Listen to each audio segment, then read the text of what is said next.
Elohim is plural.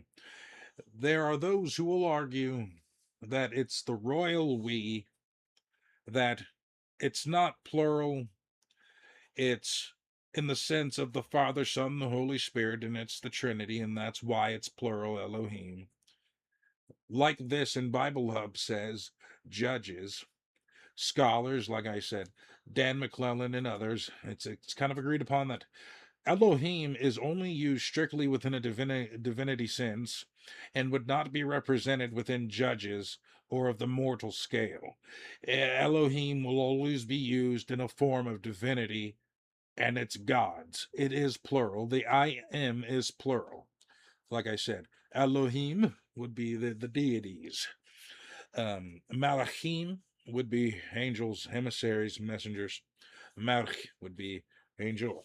So you got this, and they'll argue, like I said, that it's some form of royal we, but that's not supported in the context or the text itself within the original Hebrew. And it is gods most of the time. Like I said, to briefly state that yes, I will concede that there are places where it is used singularly.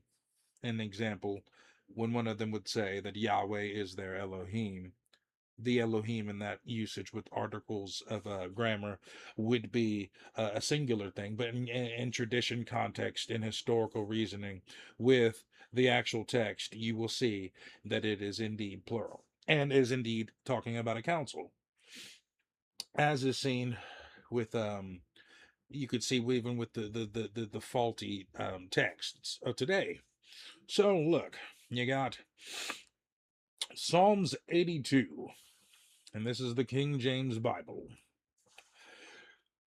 King James Bible, Psalms 82. God presides in the great assembly. God standeth in the congregation of the mighty. He judgeth among the gods. How long will ye judge unjustly, and accept the persons of the wicked? Selah. Defend the poor and fatherless. Do justice to the afflicted and needy. Deliver the poor and needy. Rid them of the hand of the wicked. They know not, neither will they understand.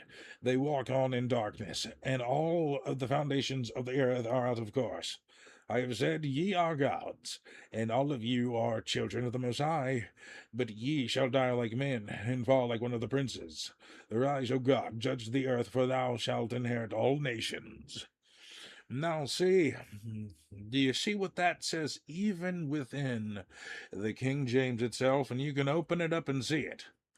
So, it says here that God stands among the other gods. Okay? There's always this weird thing about big G and little g and the ramifications. It's nothing like that. And when you go into inner, this is when you type in that in interlinear, uh, and it breaks it down. See, look. So a psalm of Asaph, Elohim. See, there's that Elohim. He stands and takes in a congregation of El, see El. There is a singular usage. And you see there is a singular usage. In fact, using El as the name of of a generic deity fits with the influence upon them from their genesis. Look, Canaanite origins of Judea. You just type it in, and I know Google AI isn't always accurate, and we're going to get into more. But look, it explains it to you. It's like archaeological and genetic evidence indicates that the ancient Israelites and the kingdom of Judea originated from within the indigenous Canaanite population of the late Bronze Age southern Levant.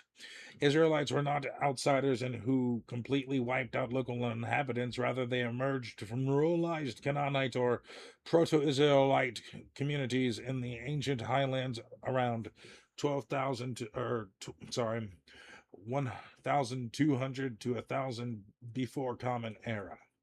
So look, and I can go into different sources if you'd like, but you'll see that they developed, and the Israelites had developed from the Canaanites that are often mentioned. And you could see it further on in Like, look, for example, the Canaanite pantheon, you type it in. The Canaanite pantheon was a complex polytheistic system centered on the supreme sky god El, his consort Asherah, and the prominent storm fertility god Baal, who rose to prominence, leading to a divine council with other major deities like war goddesses Anat and Astarte, sea god Yam, and death god Mot, reflecting concerns for fertility, water, and the cosmos, detailed in Ugaritic texts.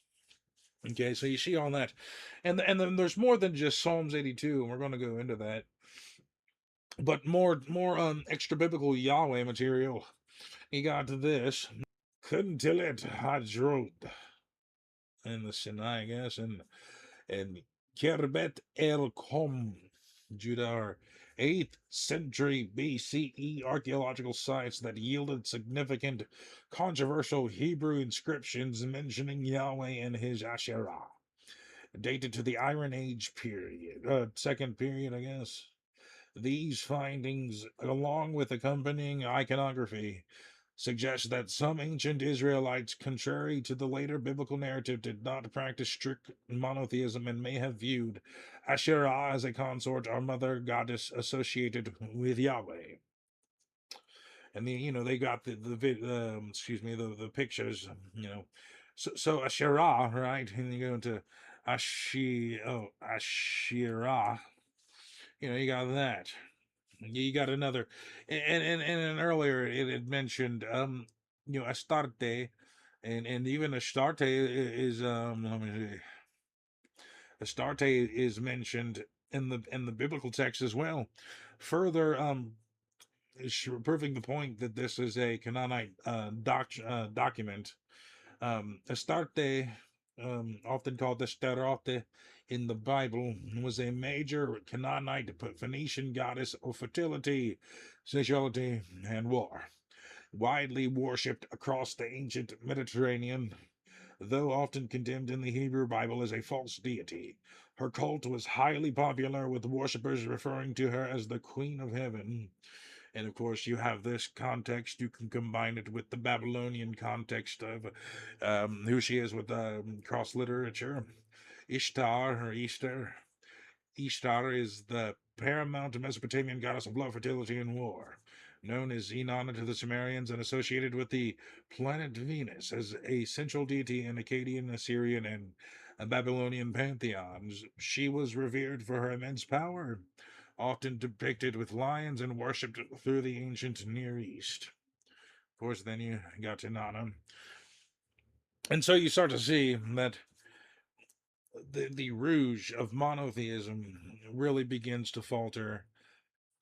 Elohim is most definitely plural, and we're going to go further with more evidence with. Here we got Gods of the Bible by Mauro Bellino. A new interpretation of the Bible reveals the oldest secret in history. And Mauro Bellino is a former Vatican translator, and he had some of the oldest materials that the Vatican had to offer. And he directly translated them to the modern English of where he is in the Latin area. And then it eventually got translated straight to English. The bare bones, exactly what it says, is presented here. And he was actually quite impactful and influential. Mauro Bellino was he actually was a translator for I do believe the top uh, publishing authority of the Vatican at the time, and he got canned for basically this stuff, and he had revealed, of course, what the text had said in a proper literalist interpretation of what it actually says, and it actually makes a lot more sense.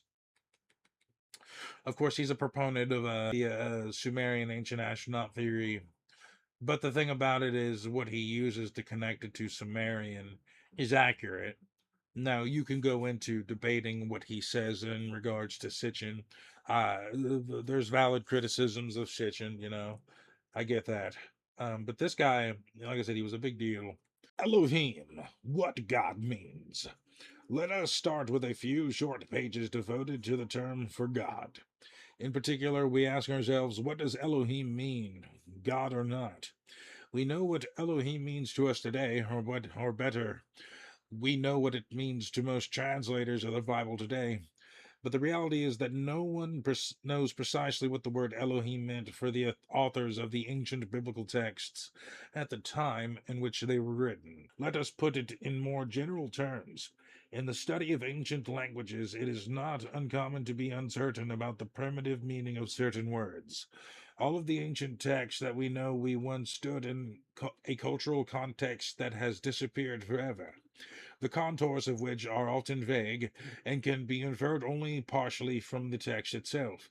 The point of philological and historical research is to bring to light concepts and aspects that have been taken for granted for so long that no one questions them anymore.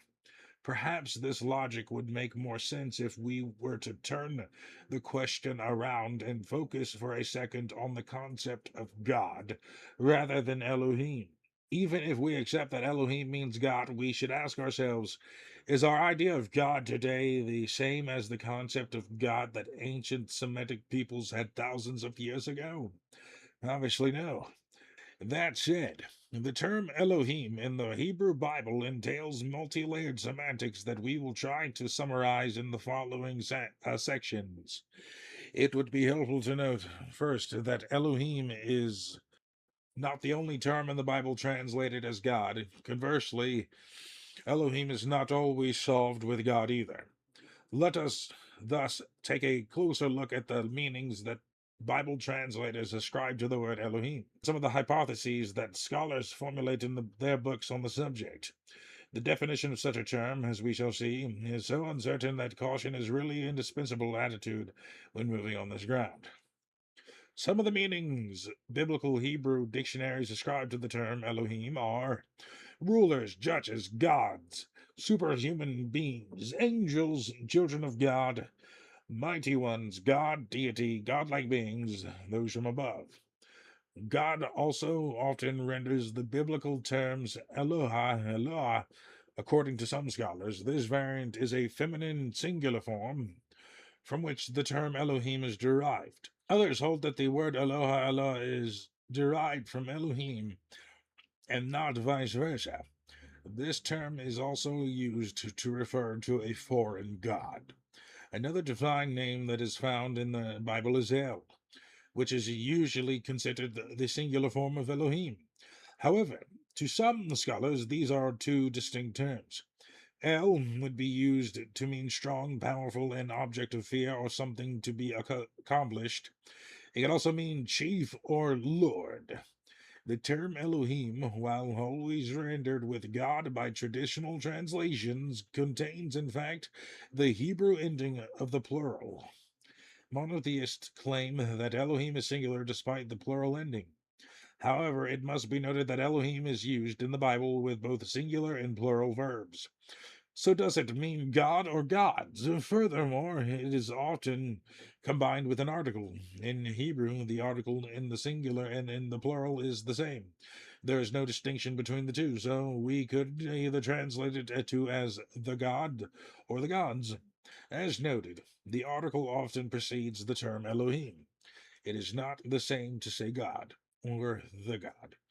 This grammatical element alone proves that Elohim is not a proper name, but the designation of an individual within a larger group. I speak clearly and not in riddles. Having established the semantics area around the term Elohim is all but unequivocal. We are faced with an inevitable decision to accept doubt as our guiding light. The only possibility of understanding the complex questions surrounding the term Elohim arises not from dogmatic truths, but from analyzing the occurrence of the term in various contexts. A synoptic examination of the diverse instances in which the term is found can go very far into the attempt to get closer to the meaning in which the term Elohim was written and used in ancient times. Furthermore, we shall also consider the behavior attributed to the Elohim in the Bible, and at the same time, the behavior that people adopted towards the Elohim. We can't help noticing on the side that if the term Elohim referred to the unique and universal principle, the one God imagined by monotheistic theologians, we can't help noticing on the side that if the term Elohim referred to the unique and universal principle, the one God imagined by monotheistic theologians, then several dozen biblical passages would remain incomprehensible. Let us immediately clarify, as will result clear in the ensuing chapters and pages of this book, that in the Old Testament the Elohim are clearly and reoccurringly presented as a plurality of individuals. This will result clear not only from a grammatical perspective, but also from the biblical narrative itself, from the unfolding of the stories, and from the interaction between characters, even when read in traditional translations. It is no accident that the religious and spiritualist interpretations of the Bible are forced to consequently define many parts of as metaphorical, allegorical, poetical, mythical, esoteric, and so on. For traditional theologians and conservative religious leaders, accepting specific Bible passages is only possible through a prioristic introduction of hermeneutical categories often used to define the incomprehensible, such as the mystery of faith and esoteric initiatory concealment. With all due respect for differing positions, our method is different. We weigh carefully the concreteness of the Hebrew language and do not dismiss easily the very words of Yahweh, who affirms with unmistakable clarity, I speak clearly, not in riddles. Numbers 12:8. When read literally with a skeptical and open mind, the Bible is clear. The Bible speaks extensively about the Elohim. We read about their characteristics, personalities, deeds, intentions, and words. The combination of these data makes the hypothesis that Elohim denotes a plurality of individuals entirely plausible. Is Elohim plural or singular? I present in the interrogative form a problem that the Judeo Christian monotheistic exegists and the theologians always solve dogmatically. For them, there is no doubt that the term Elohim denotes the spiritual, transcendent, omnipotent, omniscient, and only God. Despite the plural ending, monotheistic theologians maintain that the term's meanings is singular. In the face of this thesis, two different attitudes are possible. The first attitude is to question the traditional interpretations on philological grounds. Experience, however, teaches that this choice leads to endless and unproductive disputes. It is often impossible, from a philological and linguistic perspective, to prove the absolute correctness of this or that position. Therefore, the contenders remain rooted in their beliefs. The second attitude, which I consider cleverer, consists of the deliberate acceptance of the traditional monotheistic thesis. By making this choice, one chooses to believe the opposing party's claims to be valid. So let us continue with this reverse process. Instead of challenging the traditional monotheistic positions, let us pretend these positions are valid, and we see what ensues.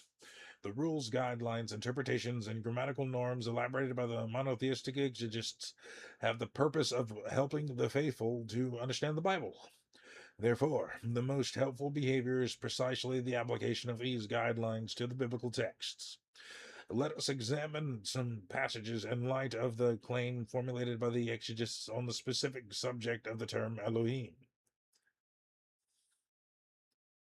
For theologians and traditional exegists, Elohim is a term that has a singular value and designates exclusively a precisely identified person, Yahweh God. They exclude multiplicity and the existence of other Elohim distinct from Yahweh.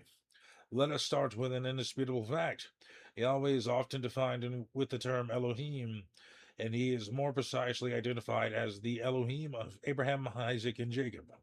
The dozens of times this statement occurs in the Bible always have a clear and unambiguous purpose to make it clear that Yahweh is the Elohim who deals exclusively with Israel and not with other people.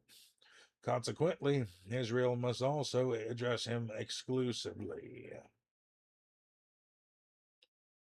In view of this uncontrovertible theological fact, let us see how we can apply it to numerous biblical passages and check its intelligibility and congruence with the texts. For immediate understanding and in full respect of the texts, unless otherwise noted, we report in the translations the exact terms used by the ancient biblical authors. For example, Elohim, without suggesting any specific translations of them, which would require explanations and interpretations. In our view, this is the most correct and appropriate methodology to deal with texts that are not always solid from the point of view of philological reconstruction. A doubtful attitude avoids the risk of falling into this temptation, typical of dogmaticism, of replacing presumed truths with other and different presumed truths. This methodology also allows us to proceed with examples the reader can carefully verify with the Bible at their disposal. Genesis 6. Without further ado, let us start from a passage from Genesis, in which the biblical authors say that the sons of Elohim liked women and they would take as many of them as they pleased. When human beings began to increase in number on the earth and the daughters were born to them, the sons of the Elohim saw that the daughters of the Adam were beautiful. They married any of them they chose. Genesis 6, 1, 2. If the term Elohim refers to one and the same person, Yahweh God, how could he have children? If Elohim always referred individually to one and the same person, Yahweh God, why is the term Elohim preceded by the definite article the in Hebrew? If Elohim here refers to angels, as some traditional commentators claim, why did the biblical authors not use the common terminology for angels that is found in all other books of the Bible, namely Malachim? Why is there an explicit reference to children's/sons of the Elohim here? If these sons were men, why mentioned they married women? Who else would they marry? It is redundant and unnecessary information unless they were not men. All these questions are very difficult to answer if we read the Bible. If we read the biblical text from a monotheistic point of view, as theologians would like to do.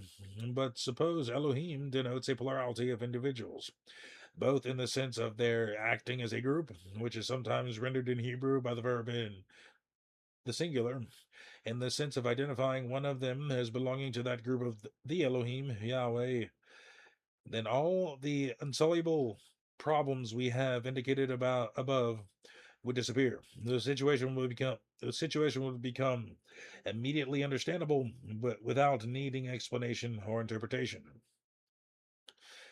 Genesis 31. The end of Genesis 31, which we urge the reader to read in its entirety, describes a tumultuous encounter between Jacob and his father-in-law Laban. After a harsh confrontation, the father-in-law and son-in-law erect a stone on which they swear neither will cross that line and with hostile intent against the other. To ensure compliance with the got it. Okay, sorry. To ensure compliance with this territorial pact, they invoke the Elohim in the following manner. May the Elohim of Abraham and the Elohim of Nahor and the Elohim of their father judge between us. Genesis 31:53. Nahor was Abraham's brother and Laban's grandfather. We thus have proof that Abraham's family was divided and followed and worshipped different Elohim. We thus learn that there were the Elohim of Nahor who ruled in Mesopotamia, where Nahor dwelt with his family, and the Elohim whom Abraham had followed into the land of Canaan.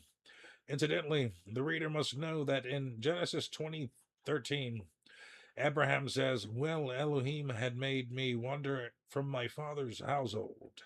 The verb had is found in Hebrew in the plural form. Therefore, it is the patriarch himself who employs the verb in the plural. He was following more than one Elohim. We also note that in the Italian edition of the Jerusalem Bible, EDB 2013, the passage in quote in the passage in question, Genesis 31:53, is correctly explained in a note. The gods on both sides are called as witnesses, as customary in ancient treaties. The Bible does not report an extraordinary event, but a general custom. Nothing unique about this act of law was sanctioned by the presence of the powerful, who ruled on both sides. Jacob and Laban acted in absolute conformity with the norms of the time. The passage is fascinating, however, in relation to the question of the Elohim, since it reveals two self-evident aspects: the plurality of individuals called to ensure observance of the oath and their absolute parity. There is no distinction between the supposedly true God and other unidentified Elohim. It is precisely the clarity of the situation described that raises questions for monotheistic theological exegesis. If the term Elohim always individually refers to one and the same person, Yahweh God, how can other Elohim endowed with the same dignity and power be asked to take an oath? If Elohim individually always refers to the same person, Yahweh God, how can Nahor feel guaranteed by a non existent Elohim who would be completely helpless compared to the protection granted to Abraham by none other than the Almighty God? Did Nahor, Abraham's brother, and his family not know the difference between one God and their Elohim, who do not exist according to theological teachings? Did Nahor and his people not know that their closest relatives had a relationship with the Almighty Elohim God? Did they never realize the difference between the two Elohim? Have the two brothers ever had the opportunity to compare? On the other hand, the true God of Abraham, and on the other hand, idols made of inert stone? Did Abraham never encourage his brothers and nephews to abandon their childish, primitive, ineffective, and unproductive worship of rocks to approach the only true God he was fortunate enough to know? Is this even possible? However, if the term Elohim indicates a plurality of individuals and their actions as a single group, all the questions above become irrelevant. The situation becomes immediately understandable and clear without needing explanation or interpretation. Moreover, their acting as a group would also explain the use of the verb in the singular in several occurrences. Given the concreteness of the ancient Hebrew language, which had no fixed grammatical rules, but tended primarily to describe situations in concrete terms. Genesis 32. The story described in Genesis 31 takes an exciting development in Genesis 32. After erecting the stone, and once the oaths and promises have been made, Jacob continues his journey, and he walks on the street. He encourages two messengers of the Elohim. When Jacob saw them, he said, "This is the camp of Elohim," so he named that camp Machanaim. Genesis 32:2. Now, Machanaim is a term written in the so-called dual form. It thus means two camps. The situation is clear. Jacob arrives at the place where he finds two military camps with the troops who defend their respective borders, who therefore acted as guarantors. If the term Elohim always refers individually to the same person, Yahweh God, how could Elohim have two camps? Why would Yahweh God even have two camps? If Elohim always refers individually to one and the same person, Yahweh God, doesn't everything seem entirely absurd? However, if the term Elohim indicated a plurality of individuals and their actions as a single group, all all the questions above have become irrelevant. The situation would again become immediately understandable without the need for explanations or interpretations. Exodus 3:12-15. In this passage, The Elohim speaks to Moses.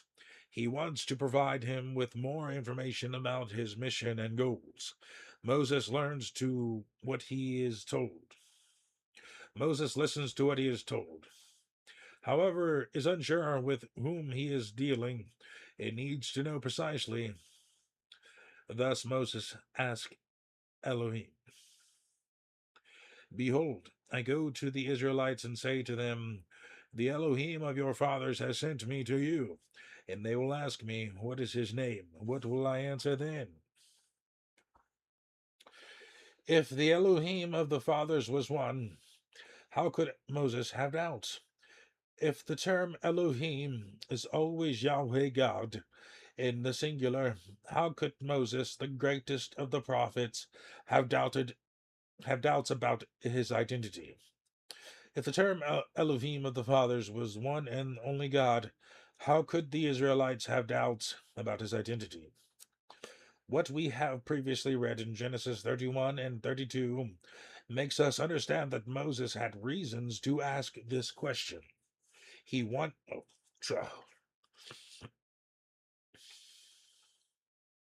He wanted to know which of the Elohim he was dealing with, because he did not know, and obviously it was possible, if not easy, to make a mistake. If, on the other hand, and is clear from the biblical text, the term Elohim denotes a plurality of individuals, our question becomes irrelevant. Moses' strange request to know the identity of the Elohim becomes perfectly sensible. The situation becomes clear without needing explanation or interpretation. Exodus 15:11.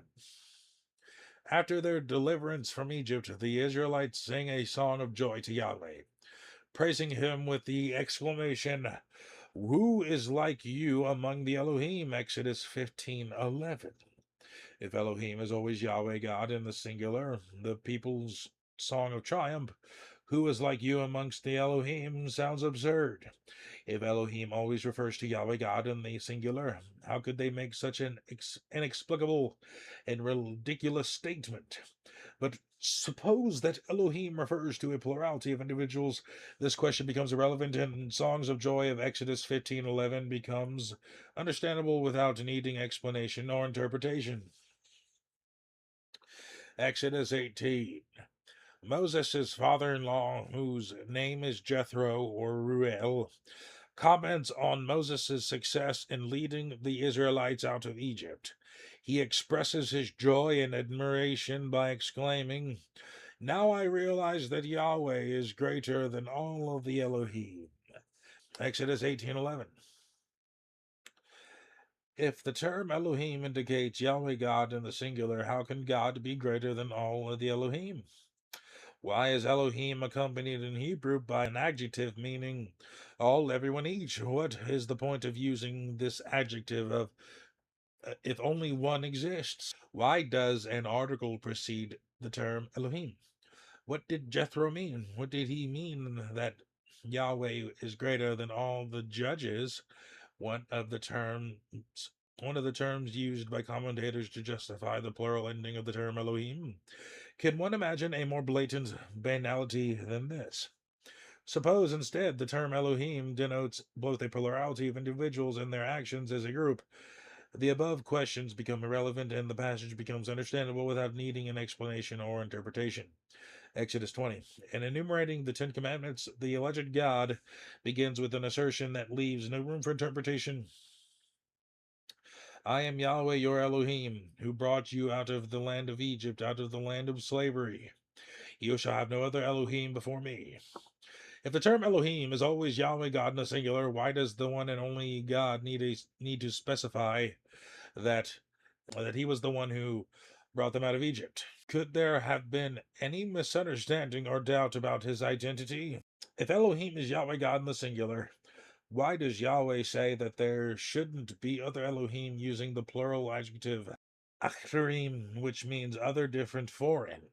If Elohim is always Yahweh God in the singular, how could one think that the people, as soon as they come out of the state of subjugation in Egypt, could turn to other Elohim whose existence they were not aware of and could thus not even imagine?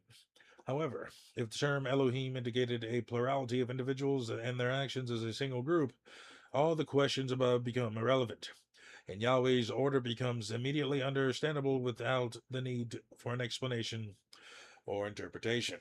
Moses speaks to his people and admonishes them. You shall not follow other Elohim among the Elohim of the nations around you. Deuteronomy 6:14. If the term Elohim is always Yahweh God in the singular, why does the Hebrew text have the plural adjective Akarim, which means other, different, foreign? If the term Elohim means Yahweh God in the singular, how can Moses demand not to follow other Elohim among the Elohim of the surrounding nations? It goes without saying that when one chooses among, it means that the choice is made within a plurality of individuals, at least two. Otherwise, common sense tells us that there is no possibility of choice. If we want to say that the term Elohim means judges, as theologians and monotheistic exegists claim, we have to admit that Moses thought his people were naive enough to hesitate between God and very ordinary human judges. However, if the term Elohim indicated a plurality of individuals and their actions as a single group, and all the questions above become irrelevant, and the quoted passage becomes understandable without needing explanation or interpretation. Deuteronomy 13. We read here a sequence of commands given to the Israelites. They are told how to behave in various situations concerning Yahweh. If your very own brother, or your son or daughter, or the wife you love, or your closest friend secretly entices you, saying, let us go and worship other Elohim, Elohim that neither you nor your ancestors have known, from Elohim of the peoples around you, whether near or far, from one end of the land to the other.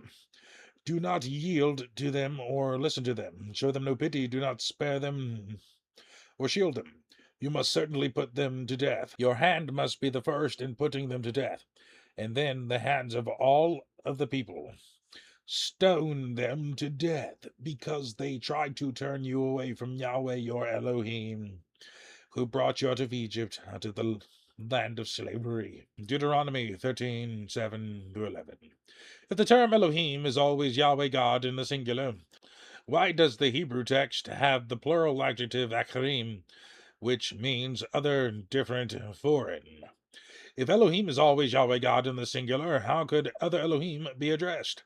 If Elohim is always Yahweh God in the singular, how could there be the possibility of following other Elohim chosen from among the Elohim of the surrounding peoples? Why this real, concrete, tangible fear on the part of Yahweh, who goes so far as to order the murder of even the closest family member who incites treason? If someone claims, however, that the term Elohim in this case means judges or inherent pagan idols, then we note that Yahweh considered his followers so naive as to hesitate between him, the supposedly omnipotent God, and very human judges, or even worse, ridiculous piles of stone or wooden stakes. However, suppose the term Elohim denotes a plurality of individuals and their actions as a group. All of the above questions becomes irrelevant, and the passage becomes understandable without needing explanation or interpretation. Deuteronomy 32. This chapter is traditionally called the Song of Moses, and contains numerous passages that, in their extraordinary clarity, contribute to understanding the concreteness of the biblical story. We invite the readers to read Deuteronomy 32 from the first verse. Here I examine two passages of this chapter that are particularly effective for understanding the plurality of the Elohim. In verse 8 and 9, El Elyon, the one above, the commander of the Elohim, assigns the peoples the territories that they are to settle. Yahweh receives the inheritance of the family of Jacob, which, as the Bible says, was wandering lost in the wilderness. having not even received the allotment of a specific territory. When Elion gave the nations their inheritance, when he divided all mankind, he set up boundaries for the people according to the number of the sons of Israel. For Yahweh's portion is his people. Jacob has allotted inheritance. In a desert land he found him, in a barren and howling waste. Deuteronomy 32 8-10. Verse 12 is particularly interesting for our investigation. Yahweh alone led him, no foreign El was with him. Moses then expresses all his anger at the people of Israel, who often betrayed the commitment made with Yahweh and turned to other Elohim. Moses even pointed out that they sacrificed to Shedim, who are not Elohim, whom they did not know, knew recently come from nearby, whom your fathers had not feared. Deuteronomy 32:17.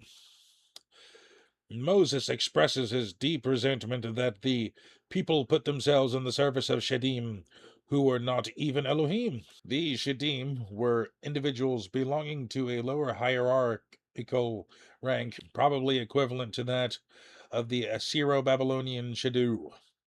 They probably acted as intermediaries between the people and the Elohim. If the term Elohim is always Yahweh God in the singular, why does verse 12 say that Yahweh led Jacob alone without the help of a foreign El?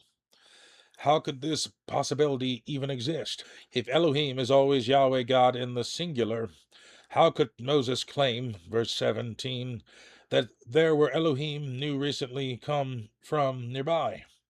Who were these Elohim recently come from nearby, and from where did they come?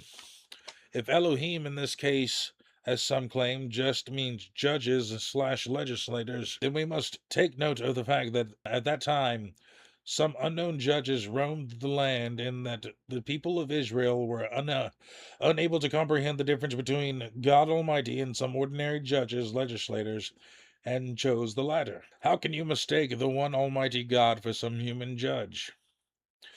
But we learn from Sumerian Akkadian texts that some of the Elohim did not receive any territory or people in the course of the assignments made by the commander of the Elohim, the biblical Elion of Deuteronomy 32. However, if the term Elohim indicated a plurality of individuals and their actions as a singular group, all the questions above become irrelevant, and the situation becomes understandable without any need for explanation or interpretation. Joshua 24. Joshua succeeded Moses as leader of the people of Israel. When the conquest of the land of Canaan was imminent, he gathered the tribes of Israel at the Shechem and summoned the elders. Joshua's goal is to reconfirm the covenant between the people of Israel and their Elohim. Above all, he wants to verify the intentions of the Israelites. Joshua delivers a speech containing many interesting elements for our analyses. In verses 1-13, Joshua reminds the people of all the interventions and wonders Yahweh has done for them since their exit from Egypt.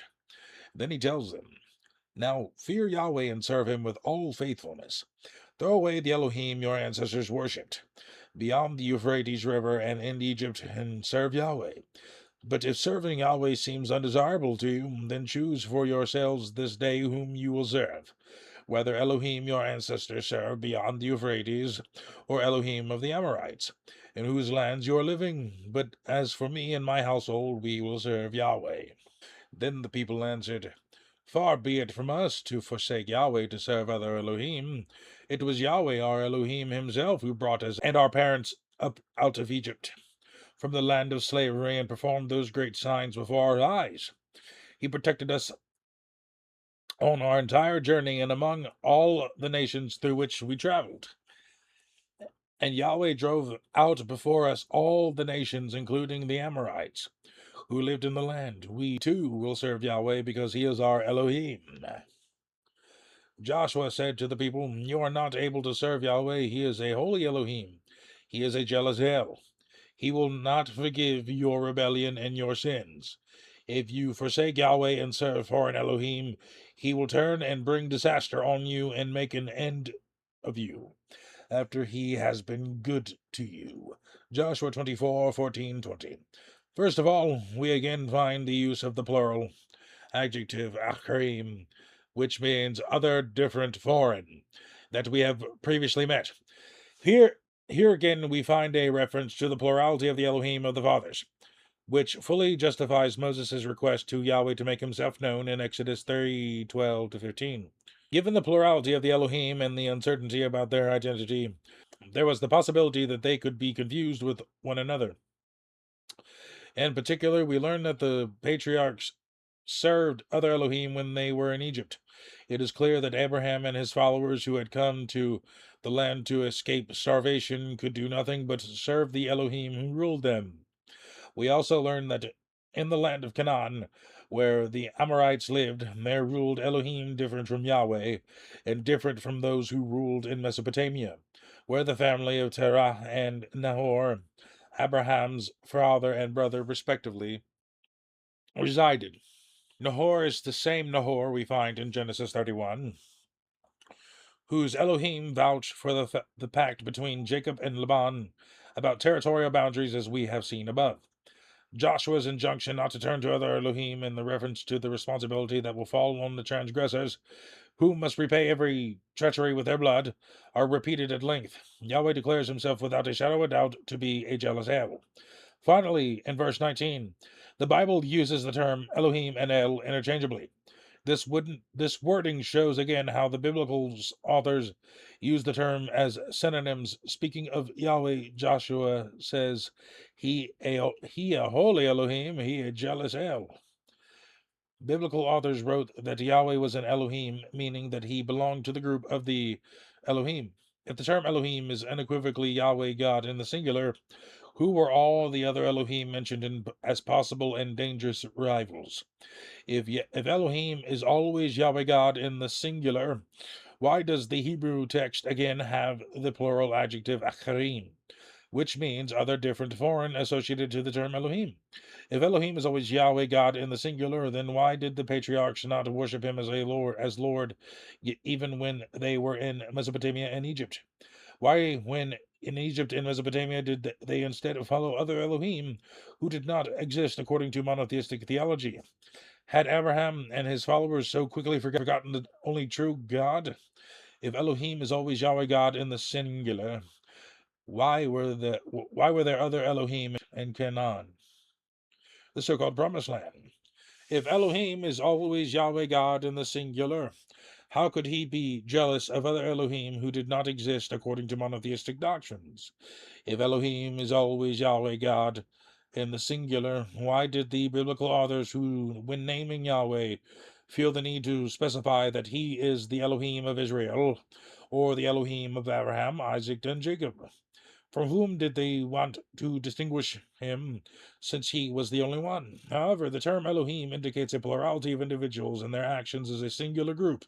All the questions above become irrelevant, and the situation becomes intelligible without needing further explanation or interpretation. 1 Kings 11. In this passage, prophet Isaiah informs Jeroboam that Yahweh has decided to take the kingdom out of Solomon's hands and give it to him. They have forsaken me and worshipped Ashtaroth, Elohim of the Sidonians, Shamash, Elohim of the Moabites, and Milcom, Elohim of the Ammonites. 1 Kings 11:33. The statement is clear. There are other Elohim for whom Solomon, the wisest of all men, built places of worship. That these other Elohim existed is also documented in Judges 11:24. Here the commander of Israel's forces addresses the king of the opposing army and tells him, "Will you not take what your Elohim Shamash gives you? Likewise, whatever Yahweh our Elohim has given us, we will possess." Judges 11:24. If Elohim is always Yahweh God in the singular, how can there be these other Elohim who are explicitly named in various places in the Bible? If Elohim is Yahweh God in the singular, how could the wise Solomon have other non-existent Elohim build places of worship? How could the wisest of all men not see the difference between the Almighty God and the non-existent stone idols? If Elohim is always Yahweh in the singular and represented and represents the only God, how could the commander of Israel's forces grant the non-existent Shamash the right to give land to other people and grant them the right to keep the land they received? However, if the term Elohim indicated a plurality of individuals and their actions as a singular group, all of the questions above become irrelevant and the situation becomes immediately intelligible without needing further explanation or interpretation. 2 Kings 5. Naaman, commander of the army of the king of Aram, suffers from a skin disease that the prophet Elijah manages to cure by recommending him a series of baths in the water of the Jordan. This result is considered a miracle due to the intervention of Yahweh, who worked through his prophet. Naaman thus promises not to offer a sacrifice to any Elohim other than that of Israel.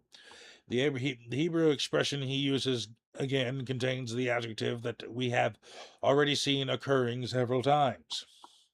In connection with the term Elohim, that is, Acharim, which means other, different, foreign, Naaman says that he will no longer offer sacrifices and offerings to any other Elohim but Yahweh. Verse 17. Here again it is confirmed that Yahweh belongs to the other group of Elohim. Naaman, too, shows that he knows that the Elohim are many still. Of all possible Elohim, the general chose to address himself exclusively to the Elohim of Israel from that moment. Even if we want to admit that Elohim is a concept of a singular value, we must still note that besides Yahweh and the other Elohim mentioned in the previous sections, there was another Elohim named Rimon, whom the Bible quotes in the following verses. Ramon was one of the names of which Hadad, the Elohim who ruled over Damascus, was identified. Naaman makes a rather strange request to the prophet Elijah, who makes an even stranger concession to the newly converted general. May Yahweh forgive your servant for this one thing. When my master enters the temple of Rimon to bow down, and he is learning on my arm, and I have to bow there also. When I bow down in the temple of Rimon, may Yahweh forgive your servants for this. Go in peace, Elijah said. 2 Kings 5:18-19. General Naaman had just converted to Yahweh, the only God, and yet asks the prophet for permission to bow down to Rimon, another Elohim. The confirmation that the Elohim are a group, a multitude of individuals, are indeed numerous. Jeremiah 7. Yahweh warns Jeremiah not to try to intercede for people guilty of an offense that cannot be forgiven. The children gather wood, the fathers light the fire, and the women knead the dough and make cakes to offer to the Queen of Heaven. They pour out drink offerings to other Elohim to arouse my anger. Jeremiah 7:18. If Elohim is singular, why is it accompanied in Hebrew by the plural adjective achrim? Other, different, foreign, which includes the female Elohim Astarte. Perhaps the definition of Queen of Heaven refers to her. If Elohim is always Yahweh God in the singular, how could people prepare offerings and libations for other Elohim and thus insult him? Who were these Elohim, since they did not exist according to monotheistic doctrine? Had Yahweh forgotten that the worship of other Elohim had been advocated precisely by the wisest of men, Solomon himself? If instead the term Elohim alternatively identifies both the plurality of these individuals and their actions as a group, all the questions above becomes irrelevant and the situation is understandable without the need for explanation or interpretation. Counting the Elohim.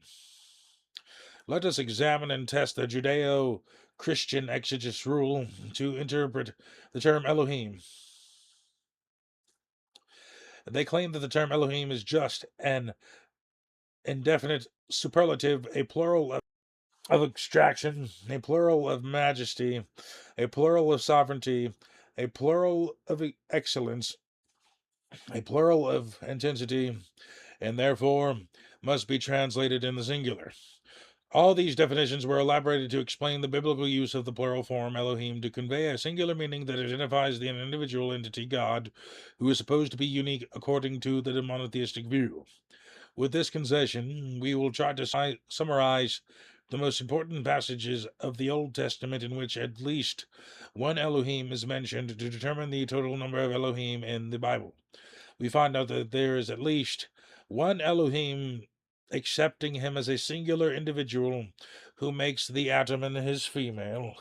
One Elohim, accepting him as a single individual whose sons mate with the atomite females. One Elohim, accepting him as a single individual who presents himself to Abraham with the name El Shaddai. One Elohim, accepting him as a singular individual who presents himself to Jacob. One Elohim, accepting him as a single individual named Yahweh, who has a relationship with Moses and his people. One Elohim, accepting him as a single individual to whom Jethro, Moses' father-in-law, compares to Yahweh. One Elohim, accepting him as a single individual, represented by the golden calf built in the desert during the Exodus and called Elohim. One Elohim, accepting him as a single individual who rules over the family of Nahor, Avram's brother who stayed in Mesopotamia. One Elohim, accepting him as a singular individual who rules in Egypt and to whom the family of Abraham returns, as we have read. One Elohim, accepting him as a single individual who rules over the Amorites.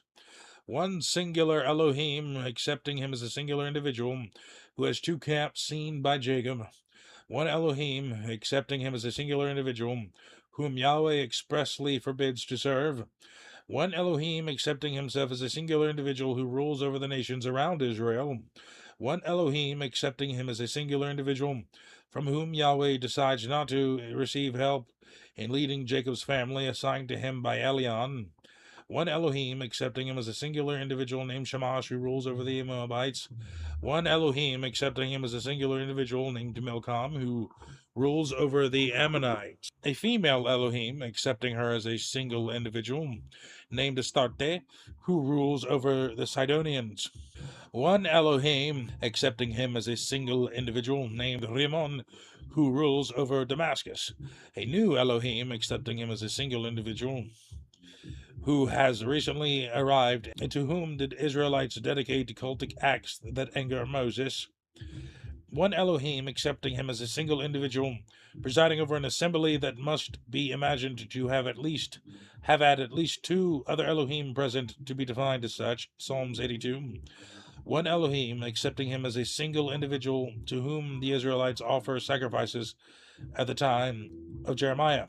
The reader who reads the Bible with a calm and open mind will understand that in many of the passages quoted, the text undoubtedly refers to many Elohim. Let us only think of the assembly of Psalms 82, where several dozen must have participated, whereas in our brief exposition we have enumerated only 3. However, since we want to give credit to the Judeo-Christian monotheistic exegesis, consider only one Elohim for each of these listed situations, we counted a total of 23 Elohim. If we also allow the interpreters to combine Elion, El Shaddai, and Yahweh into one person, plus the El who met Jacob, Genesis 35, we arrive at 20 Elohim. We then ask ourselves, given a large number of Elohim mentioned in the Bible, present and active in a relatively small area, given a large number of Elohim mentioned in the Bible, present and active in a relatively small area, is it surprising that the term has a plural ending to refer to the group or the actions of the group as a whole? Do we need to find, elaborate, and invent all sorts of explanations to justify the plural form of the term Elohim? With all we have said, we would be stunned if Elohim was not in a plural form. The application of the hypotheses established by the exegesis, stating that the term Elohim is undoubtedly singular, leads to the following consideration. Should the term Elohim have a singular value, the Bible would be an absurd, incoherent, confused, and almost incomprehensible text. On the other hand, if we are to affirm the non-theological hypotheses that the term Elohim refers not to an individual but to a plurality of individuals to a group of individuals, then the text would be clearly understood by everyone without the need for mediation and interpretation. It is also clear that in this second case, the supposed spirituality of the Old Testament would lose any raison d'etre. It would lack any foundation. Therefore, theologians and monotheistic exegetists cannot accept it. Are the Elohim immortal? Immortality is not a concept in the Bible. Indeed, it does not even apply to the Elohim, who undoubtedly enjoyed a very long life in earthly years. They even passed it on to the antediluvian patriarchs, but they were immortal beings. The sacred text explicitly says so. Psalms 82 describes an assembly of the Elohim for the advocates of the traditional doctrine Elohim equals God. Psalm 82 poses a real problem because the term Elohim cannot be traced back to the singular here. This psalm actually speaks of an assembly of the Elohim, who are therefore necessarily many and are accompanied by pronouns, adjectives, and, above all, by 10 verbs in the plural form. The only one who presides over the assembly, Elion, is very angry with the Elohim because they do not rule as they should. He ends his rebuke with a statement that leaves no room for doubt. I said, "You are Elohim. You are all sons of Elion, but you will die like Adam. You will fall like every other ruler."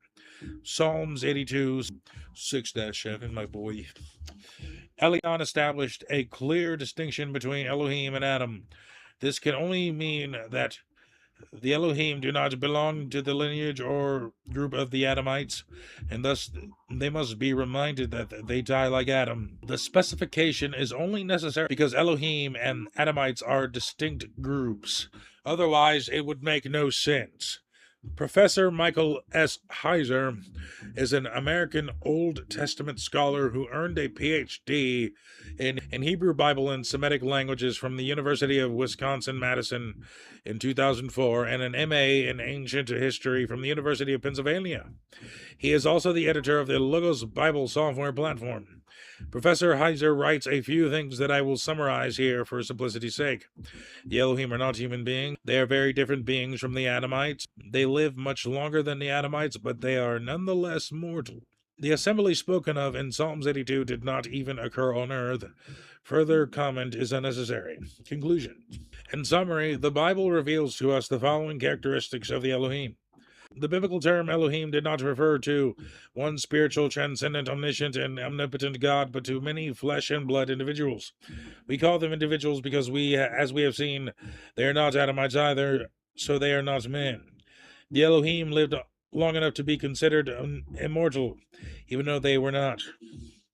They were individuals who traveled on flying machines called Ruach, Kavod, Merkava, and Cherubim. We shall see in the context, as we shall see in the next chapters. The Elohim were never considered gods in the conventional sense. They were objects of respect and inspired terror, simply because of their great power, guaranteed by the technology they possessed. The Elohim did not concern themselves with issues such as religion in the modern sense of the word, spirituality, or life after death. Their goal was to define the power structures in the various territories where different civilizations were developing. The Elohim knew the laws of nature and the cosmos and passed them on to their most devout followers, creating castes of kings, governors, priests. The Elohim knew the laws of nature and the cosmos and passed them on to their most devout followers, creating castes of kings/governors/priests, the so-called initiates.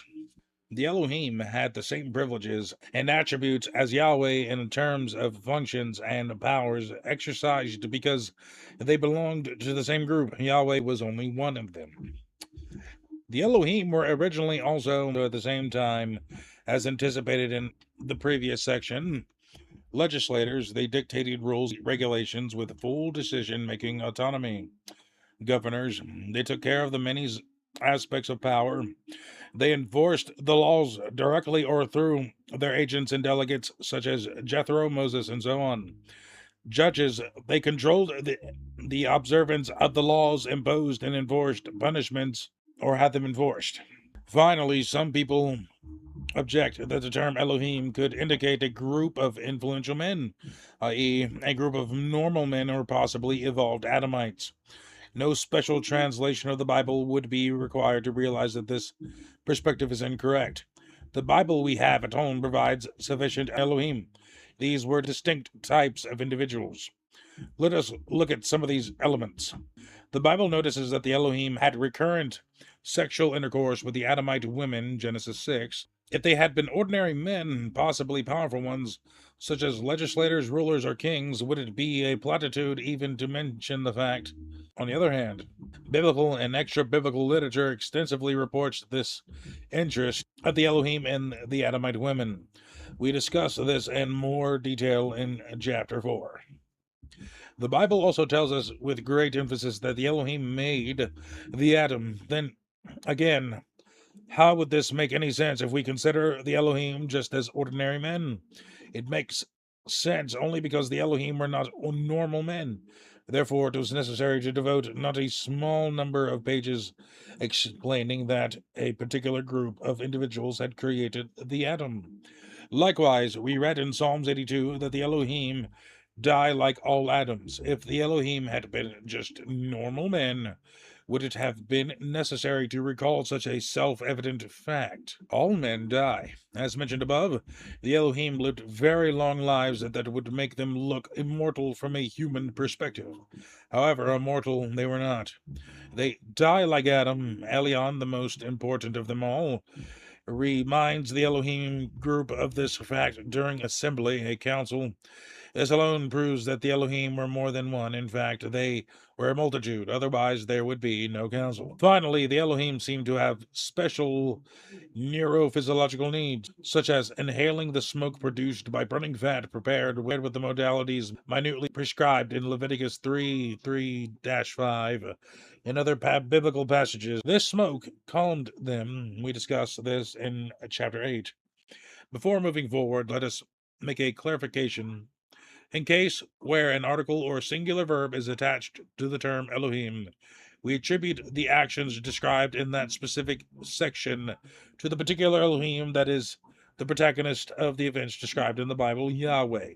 We thus intend to avoid the alternating use of El singular and Elohim plural, which could lead to confusion.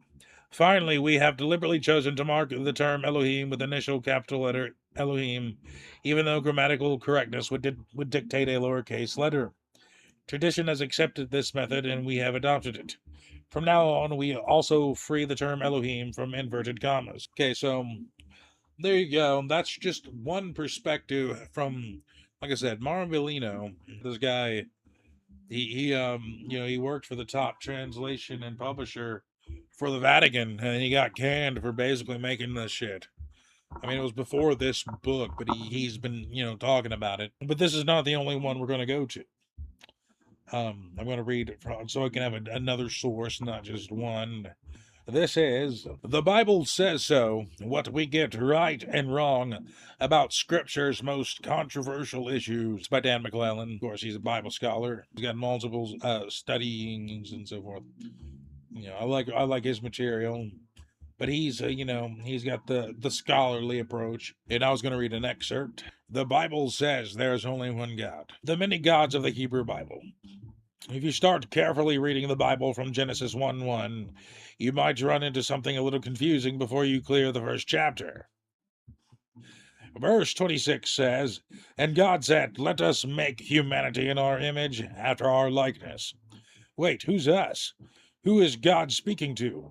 A very similar statement is found in Genesis 11:7, where God sees the people building a tower and says, Let us go down and confuse their language. Again, God seems to be speaking to others. Christians like to read these passages as references to the Trinity, but no one ever interpreted them that way until the invention of the concept of the Trinity began more than 600 years later in the 2nd century CE. See chapter 17. Others suggest God is talking to angels, but the broader context doesn't really support that, at least not in a way that protects the notion that there's only one God. In Genesis 3:5, the serpent tells Eve that eating the fruit of the tree of the knowledge of good and evil will open their eyes, making her like gods, knowing good and evil. The serpent is just lying, though, right? No.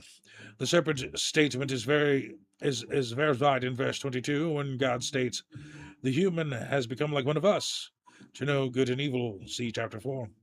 The us that God keeps referring to is other gods. The consensus view among scholars is that these were other gods of the divine council, the deliberate body of gods that made decisions about the oversight and functions of the universe. These gods are referred to again in Genesis 6 2-4, where we find this odd story of the sons of gods. The Hebrew here is B'nai Elohim, which could mean a couple of things. If Elohim is understood as a reference to the God of Israel, then B'nai Elohim are God's own divine offspring, likely born of God's consort or wife Asherah. See chapter 6. If the word Elohim is understood generically to refer to plural gods, then the phrase is similar to saying daughters of humanity or sons of the prophets. It's a Hebrew turn of phrase that refers to a member of a group by calling them a son or a daughter of that group. Although it's in Aramaic, this is precisely how Nebuchadnezzar refers to the fourth entity he sees in the fiery furnace with Meshach and Abednego, a son of gods, Daniel 3:25. In other words, a god. It's not a reference to Jesus. Remember, this is a Babylonian king living more than 500 years before Jesus was born. According to either understanding, the B'nai Elohim of Genesis 6 were other gods. Later traditions would reinterpret these sons of gods as angels and later even as humans. According to the authors/editors of Genesis 6, though, a group of gods decided to come down to earth and to sire demigods' children with the humans. This represented a gross violation of the boundary that separated the human and the divine, and this odd little story seems to have been placed where it was to make it sound like God had sufficient motivation to destroy his creation with the flood. The B'nai Elohim pop up in other places that some scholars think they may be among the oldest portions of the entire Hebrew Bible. Deuteronomy 32 8-9 read as follows. 8. When Elion apportioned the nations, when he separated the children of humanity, he set up the boundaries of the peoples according to the number of the children of God. And Yahweh's portion was his people. Jacob was his share of the inheritance. In the King James Version and other more traditional translations, verse 8 refers to the children of Israel, not the children of God. This is how the traditional medieval Hebrew Bible manuscript known as the Masoretic text reads. But the Septuagint reads, "The number of angels of God," because scholars have long known that the Septuagint translators like to translate the phrase children of God as angels of God, as in Job 1:6 and 2:1, that they suggested the Hebrew source text of the Septuagint probably referred to the children of God. A fragment of a manuscript of Deuteronomy discovered among the Dead Sea Scrolls, 4Q Deuteronomy, preserves exactly this reading, confirming that hypothesis. This passage indicates that the nations of the earth were divided up according to the number of the children of God. On the surface, the text seems to be identifying Yahweh as one of those children of God. After all, you inherit property from someone else, not from yourself. There are some other clues within this idea of the number of the children of God. The text doesn't tell us precisely what that number was, but for a few different reasons, scholars are pretty confident that it was 70. To begin, this makes sense of the traditional texts, variant readings, children of Israel, since Genesis 46:27 and Exodus 1:5 state that Jacob, Israel, fathered 70 children. Also, Genesis 10, often referred to as the Table of Nations, lists 70 descendants of Noah, and these descendants are the eponymous ancestors of the nations that were understood to exist at the time of the text's initial circulation. The highlights as interesting parallel to the Ugaritic literature written in Syria north of Israel between 1400 and 1200 before Common Era.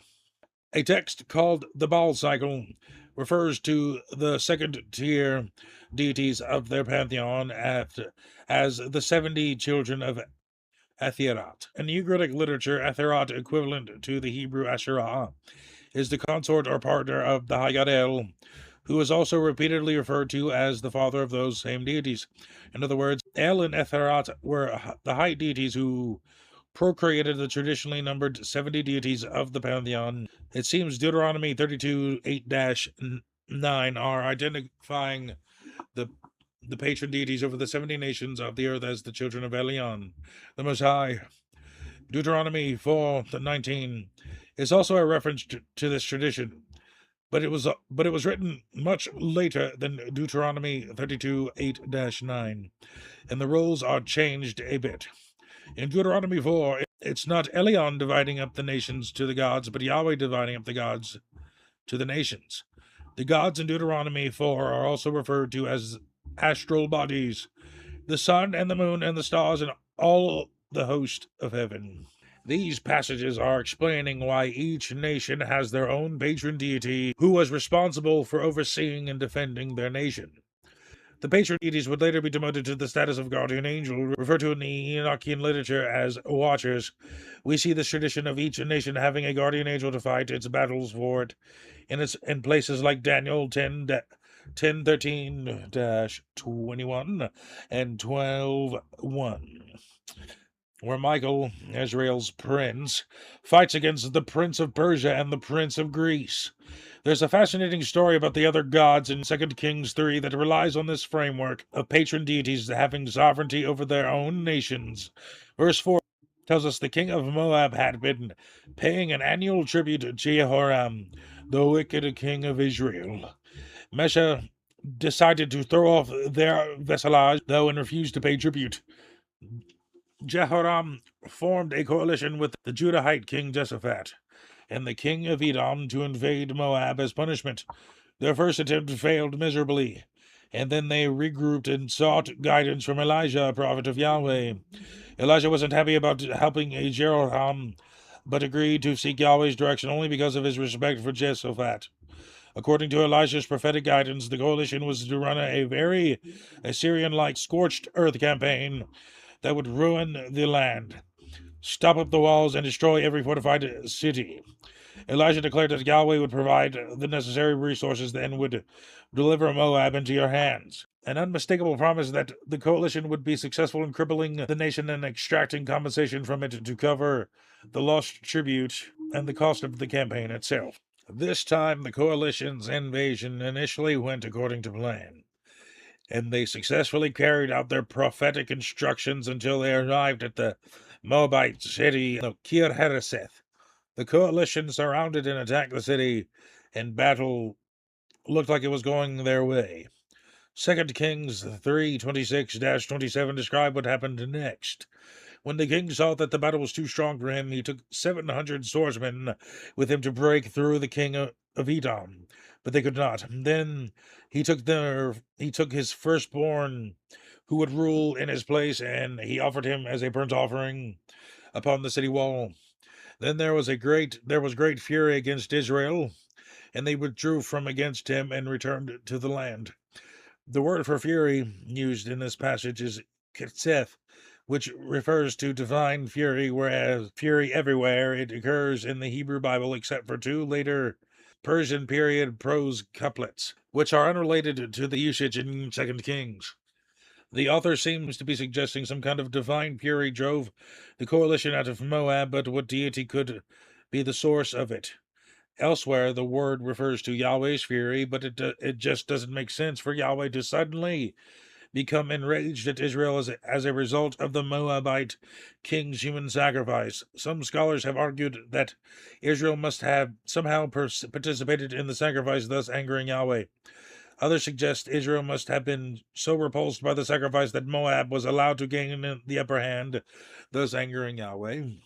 Still, others suggest the great fury must have referred to Israel's horror as the sacrifice, which led them to declare that they were leaving because this place is dead anyway. Devotional and academic readers alike have ginned up all kinds of scenarios to help interpret this passage in a way that skirts the plain meaning of the text, but the simplest explanation, the only one that does not require conjuring up details that are not in evidence. The sacrifice successfully catalyzed the intervention of the Moabite patron deity Shamash. He drove the coalition out, frustrating the Yahwistic prophecy. I would agree with the rhetorical question posed by the influential Protestant theologian Walter Brueggemann in his commentary on First and Second Kings. The only conclusion to draw is that the Moabite god Shamash is motivated by the sacrifice and is activated on home ground against the invaders. By presenting the story this way, the author can offer a terse yet plausible excuse for the historical fact that they can neither ignore nor misrepresent. Israel lost. It turns out the other gods not only exist, but without home court advantage, Yahweh might even lose to them in battle. Psalms 82 is frequently held up as another very early recognition of the gods of the nations. The first verse is pretty explicit. God took his place in the divine council. Among the gods he judged. Despite what many people think, the Hebrew word Elohim, which translates gods, is not used in the Bible to refer to human judges. The psalm goes on to represent Yahweh condemning other gods of the divine council to mortality for their neglect of cosmic order and social justice. Some scholars have argued the psalm is incredibly early and, like Deuteronomy 32, represents an original distinction between Yahweh and the Most High. I don't think that's what's going on. In 2018, I published a paper in the Journal of Biblical Literature arguing that this psalm is actually pretty late and is attempting to restructure the Judahite understanding of the divine council and the patron deities. Here's what I think is going on. Psalms 82 makes the most sense as a reaction to the Babylonian exile. Babylon's invasion of Israel and the forced migration of the people of Judah represents a failure of cosmic order and social justice, which has come about because of the negligence of the gods of the nations. This is the basis of Yahweh's accusations, and verse 5 describes the outcome of this negligence for the nations of the earth. They do not know and they do not understand. In darkness they wander. Shaken are the foundations of the earth. And verses 6, 7. Yahweh passes judgment on the gods of the nations, condemning them to mortality and effectively deposing them from their seats on the divine council. This leaves a vacuum in the divine patronage over the nations of the earth, and this is where the psalmist comes to cry out in verse 8. Rise up, O God, judge the earth, you inherit all nations. Calling on Yahweh to inherit all nations responds to the crisis of people of Israel being outside the land of Israel, Yahweh's inheritance, and not being able to worship him. This notion that you cannot worship God outside of the nation of Israel is reflected in a number of pre-exilic texts. The Syrian general Naaman, for instance, wants to worship Yahweh when he is back in Syria, but because Yahweh can only be worshipped on Israelite soil, Naaman takes 2 cartloads of Israelite soil home with him. 2 Kings 5:17. When Saul is pursuing David near the borders of Israel, David complains that Saul's men have driven me out today from Yahweh's inheritance, saying, go worship other gods. 1 Samuel 26:19. The exiled Judahites in Babylon couldn't worship God unless something changed. In light of Yahweh's general restriction to the land of Israel, it seemed to me that Psalms 82 was an attempt to rearrange the divine council and renegotiate divine patronage over the nations to extend Yahweh's sovereignty to all the nations of the earth. This was the universalization of Yahweh. The gods were thus deposed and dismissed, but because they remained an integral part of Israel's scriptural heritage, they did not simply disappear. Nothing compares to you.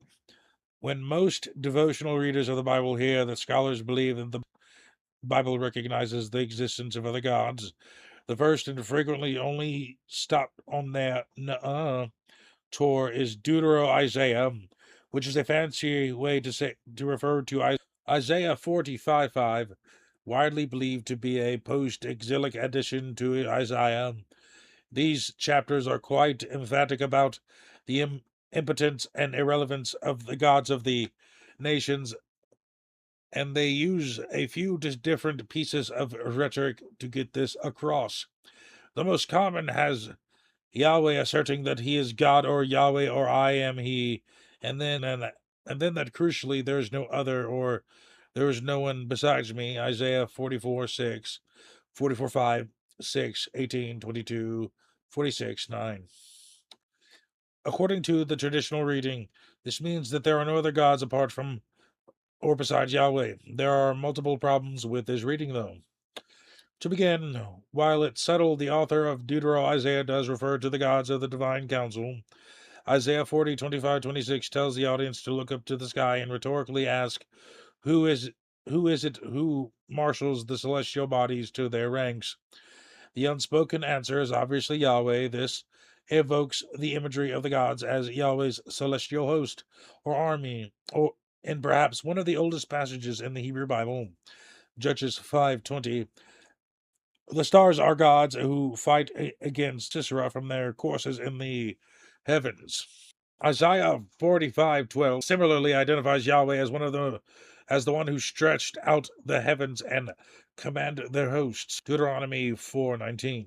Discussed above similarly refers to the sun, moon, stars, and all of the host of heaven as the gods of the nations that the hearer looks up to the heavens to see.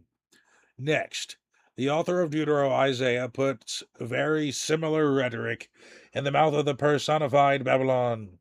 In Isaiah 47:8 and 10, Babylon declares, I am, and there is no one besides me.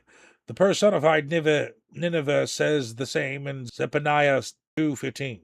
It really doesn't make sense to interpret this as the cities claiming to be the only cities in existence.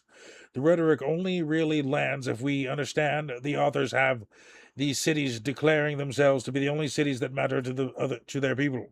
In other words, the Hebrew phrases translated "besides me" don't mean anywhere in all the universe apart from me, but something more like next to me within the rhetorical scope that has been established by the context. In the case of the cities, the context would be the extent of their geographic and demographic sovereignty. The context of these statements in Deutero-Isaiah is Yahweh's deliverance of Israel. This is why the terms Redeemer and Savior are used in such close connection. Yahweh is basically telling Israel they better not give credit for their deliverance to any other god but him. And this is precisely what we read in Isaiah 43:12. I am the one who decreed and delivered and declared, on not some stranger among you. Translations render the Hebrew word for stranger as strange God. The point is not to say that no other gods exist, it is to say that no other gods matter. There's an additional dimension of Deutero-Isaiah's rhetoric that confirms this. Deutero-Isaiah repeatedly uses the rhetoric of incomparability. Nobody compares to Yahweh. Isaiah 46:9 makes this pretty clear with some poetic parallelisms. I am God, and there is no other God. I am God, and there is no one like me. Saying, there is no other, doesn't deny other gods exist. It just asserts that Yahweh is so far above the other gods. Similar rhetoric is found in several other places, like Exodus 15:11. Which rhetorically asks, Who is like you, Yahweh, amongst the gods? Psalms 29 calls on the children of God's B'nai Elohim to ascribe glory and strength to Yahweh. Yahweh is the God of gods in Psalms 84:7, and a great king over all gods in Psalms 95:3. Yahweh is said to be exalted over all gods in Psalms 97:9, and revered over all gods in Psalms 96:4, and 1 Chronicles 16:25. Psalms 89:6 rhetorically asks, Who can be compared to Yahweh among the children of the gods, B'nai Elohim? Repeatedly crowing that Yahweh is exalted as a god and a king over all other gods, isn't that big a flex if your audience thinks the other gods are non-existent figments of pagan imaginations? The reason this rhetoric is effective is precisely because the audience understood the other gods to exist, and because it actually means that something is something to insist Yahweh towers so far above the patron deities of the gigantic empires next door that they can be dismissed as powerless and inconsequential. The more exalted the power and significance of the degenerated deities, the more powerful their rhetoric of incomparability. Boasting about being exalted as king and god over figments of others' people's imaginations is utterly impotent rhetoric. The rhetoric of incomparability was increasingly critical, though, as Judahites and Judeans found themselves on the business end of larger empires whose deities had an awful lot more capital in the marketplace of worship, and their ethnic identity was to survive. They needed to represent their deity not just as a competitive, but as incontestable. They didn't just need pros on the field. They needed an Elway, Davis, McCaffrey sharp lineup with a Schlereth and an Elon thrown in and a Shanahan's stalking the sidelines. While some scholars might draw a sharp line between exclusivity and incomparability, I would suggest they're just different flavors of the same rhetoric. Both of these senses are also found in the much older literature of profoundly polytheistic ancient Southwest Asian societies. For instance, the great Cairo hymn of praise to Amun-Ra, composed between 2000 and 1500 before Common Era, says to Amun-Ra that you are the sole one. You made all that exists, one alone who made that which is. It also praises Amun-Ra as a unique one, like who among the gods? Unique king, like whom among the gods, and creator and maker of all that exists. A hymn to the Mesopotamian moon deity Sen begins, O Lord, chief of the gods, who alone is exalted on the earth and heaven. It later continues, King of kings, exalted, whose decrees none rival. No god is alike unto thy divinity. Even though Baal was defeated in battle multiple times and was subordinate to the high god El, the rhetoric of incomparability is used in Ugaritic literature to praise him. The rhetoric of exclusivity and of incomparability is just rhetoric, and it's pretty common rhetoric. Finally, while Deutero-Isaiah is frequently held at the threshold of a strict philosophical monotheism, it's not the only place where this rhetoric is found. We see it in the book of Deuteronomy as well, but scholars tend not to point to that book as the threshold to monotheism. Why not? Because the texts that use that rhetoric also explicitly acknowledge the other gods. For instance, Deuteronomy 32:39 has Yahweh declare, See now that I am He, and there is no other God with me. That sounds just as definitive as Deutero-Isaiah, but in addition to what we have in verse 8-9, see page 158, verse 43 goes on to say, Worship him, all you gods. So there is no other rhetoric can be used in close connection with the explicit acknowledgement of other gods. It's just rhetoric. I believe there are angels among us. During the Hellenistic period, a large-scale renegotiation of the heavens got underway among the authors and audience of the Bible and related literature. As I mentioned above, the exile incentivized authors to universalize Yahweh so he could be accessed beyond the borders of Israel. Psalms 82 deposed the divine council to achieve this, but the scriptural heritage of the Judeans and later Jewish communities continued to talk about God's heavenly council and hosts army, so further negotiations were necessary. Another step was to reinterpret the gods of Genesis 6 as angels. We see this in the Enochian literature and in the Septuagint, which liked to translate the Hebrew for gods into Greek as in angels. Now, angels were still considered a type of deity, but a lower ranked one, so it aided in the heretical exaltation of Yahweh. The gods of the nations got squished down into the bottom tier of the pantheon. The main ones were identified as angels, but there were also spirits and demons and other divine forces that occupied the same space. There was now Yahweh all the way at the top and everybody else at the way down at the bottom. Identifying gods as angels seems to have normalized this understanding, and that enormous gulf separated the God of Israel from the motley crew of other divine characters mentioned in the scriptures, which made acknowledgement of the other gods less discomforting for some authors.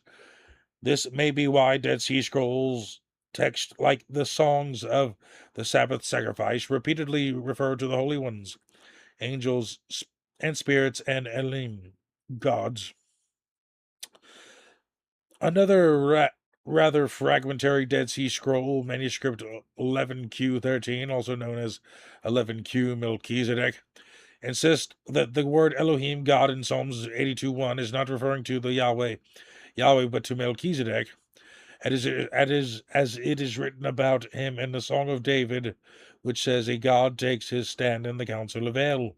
In the midst of the gods he judges." The New Testament isn't nearly as liberal as the Dead Sea Scrolls with its reference to other gods, but the gods are still acknowledged in a variety of ways. The divinity of angels is recognized, although they are represented as more clearly subordinate to the contingent upon God. Malevolent divine beings are almost unilaterally described as demons, but even then, these are acknowledged as gods in the scriptures of the earliest Christians.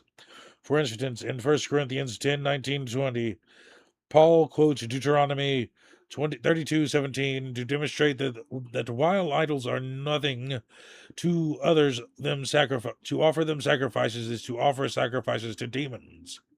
So what am I saying? That food offered to idols amounts to anything? That idols amount to anything? No. That what they sacrifice to demons and not to God. I don't want you to become partners with demons. Rather, Paul was translating from the Hebrew or quoting the Septuagint.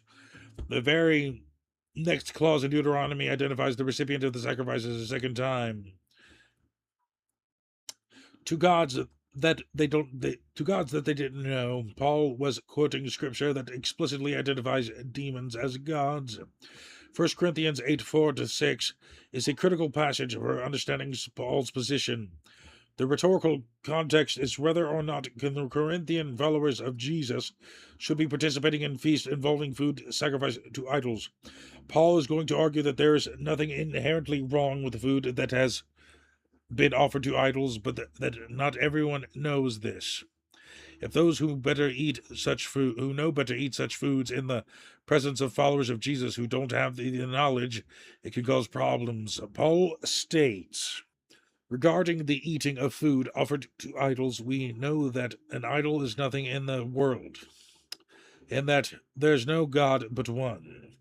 While there are so-called gods in heaven and on earth, as indeed there are many gods and lords, for us there is one God, the Father, whom all things are, and for all things we are, and for whom we are, and one Lord, Jesus Christ, through whom all things are, and for whom we exist. 1 Corinthians 8:4-6.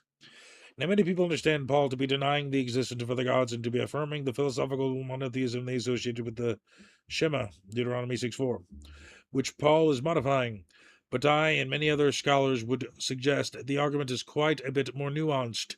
We've already seen in 1 Corinthians 10 that while Paul agrees that the idols are nothing in this world, they're still linked to demons. Paul acknowledges the reality of demons, which are explicitly identified as gods in the very same verse from which he partially quotes. As a result, I would suggest that for us there is one God doesn't mean we believe that only one God exists. It means only one God matters to us. These demonic powers are likely to be identified with every ruler and every authority and power, mentioned in 1 Corinthians 15:24. These are forces Jesus must destroy before handing over the kingdom to God the Father. Several other passages in the New Testament make similar references to powers in connection with divine forces. For instance, Romans 8:38-39 lists angels, rulers, and powers as things that won't be able to separate Jesus' followers from God's love manifested through Jesus. Ephesians 6:12, which probably wasn't actually written by Paul, denies the Christian struggle is against flesh and blood. Instead, it's against rulers, powers, cosmic rulers, and spiritual forces in heavenly places. 1 Peter 3:22, definitely not written by Peter, says that Jesus has gone into heaven to be on the right hand of God, with angels and the authorities and powers subjugated to him. For Paul and several other New Testament authors, the universe is replete with divine forces, both benevolent and malevolent. Sure, they're gods, if you want to call them that, but the New Testament authors prefer to refer to them in other ways. The angels are subordinate to Jesus and have their divine role to play, but those that are opposed to God and his kingdom will ultimately be defeated and destroyed in the end times. This cosmology represents only an incremental elaboration on the notions that came before of guardian angels over the nations and before that patron gods. Conclusion. Early Israelite, Jewish, and Christian concepts of the gods were informed by the interaction of their received traditions, their scriptural heritage, and their needs, circumstances, and goals of their time and place. In the earliest periods, there was a lot less sunlight between Israel's pantheons and those of the surrounding nations. But as they had to fight for their identity and for their survival, it was continually renegotiated to create increasingly strong and meaningful boundaries between themselves and those around them. This was particularly the case as they began to be oppressed by larger empires that offered powerful deities as worship alternatives, and in some cases sought to annihilate their ethnic identity. Continually exalting Yahweh and continually debasing the gods around them became the go-to rhetorical tactic. But even as their understanding of Yahweh and their titles for the divine forces around them changed, their identification as gods was preserved in the scriptures they passed down from earlier generations. That identification wouldn't be explained away until well after the text of the Bible had all been composed and their authors had been all passed on to some variation of divine status themselves. From beginning to end, the Bible refers to and recognizes the existence of other gods. Dan McClellan, being a Bible scholar, multiple degrees. I provided you with a scholarly opinion and a respectable, reputable opinion of someone vested and studied and someone who made it to being a translator for the Vatican at the largest institute of publications. So, there's two different people saying it. Of course, you have Elohim. So, yeah, it's definitely plural. So let's show further. There was also representations of Yahweh where he was depicted with an abnormally large phallus. There's a lot of phallic imagery and a lot of things. It's just interesting because you find a lot of like little trinkets and figurines, and he's just got like a very large phallus sexualizing Yahweh. Of course, it was discussing the Canaanite origins of Judea. We talked about the pantheon a little bit. Of course, there's Baal, right? And, you got your traditional gatekeeper conspiracy theory, low hanging fruit. Those people who believe the Illuminati consist of like celebrities, Satan, and all this other shit. Baal being, Baphomet being an actual being and not a metaphorical alchemical process, with lunar energy. These people have no idea. They think it's they have this really weird pantheon that's been completely made from bullshit. But we'll go into Satan here in a minute. But Baal, you hear all this shit about conspiracy theories, making him like the big bad. Although a terrible being, this is just run of the mill. So you got Baal was given accurate. Look at this is according to Besco. I don't know if I want to Besco's research. Baal was most often portrayed as a strong warrior and was considered the god of storms and fertility. He was said to rule from his palace atop Mount Zephon, the highest peak in Syria. Baal is referenced several times in the Bible's Old Testament, where he is depicted as the main rival of the God of the Israelites. Of course, you've seen many times El. And Baal and El have a lot of myths that Yahweh cultists. El and Baal have a lot of myths that were taken and made into the Yahweh cult. Things were attributed to Yahweh, such as being a consort of Asherah, and the whole story of Yahweh's fight with the only actual close thing to antagonist Satan figure in the texts, that being the Leviathan. The Leviathan is a massive, chaotic sea monster from the Jewish and biblical mythology, symbolizing untamable forces or enemies, open often depicted as a multi-headed serpent or dragon. It appears in the Hebrew Bible, Job, Psalms, and Isaiah as a demonstration of God's power, a challenge to be a challenge to human understanding or a future adversary to be defeated, and later became associated with demons and the sin of envy in Christian tradition. Yahweh's battle with this being is seen Isaiah 27:1. In day that will punish Yahweh with his sword, severe and great and mighty, on Leviathan the serpent fleeing, and Leviathan serpent that twisted and evil slay. See, you got it there. This is ripped off from Baal and Lotan. Leviathan is just a reskin of Lotan.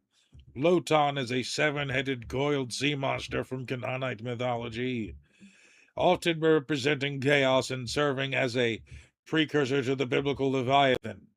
As a servant of the sea god Yam, it is defeated by the storm god Baal.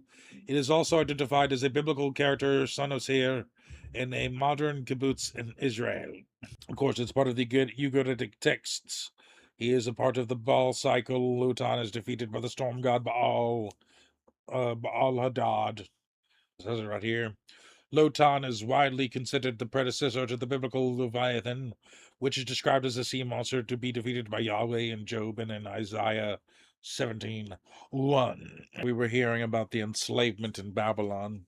And you listen to military people, they'll tell you, or anybody who studies, it only takes two generations, maybe at most, maybe three, completely at most, to completely brainwash a generation to the point where the grandparent is mocked by the grandchild for believing something that did happen. But by at that point, the propaganda has gotten to them. And then at that point, you've converted to a completely different and foreign society. It doesn't take long at all.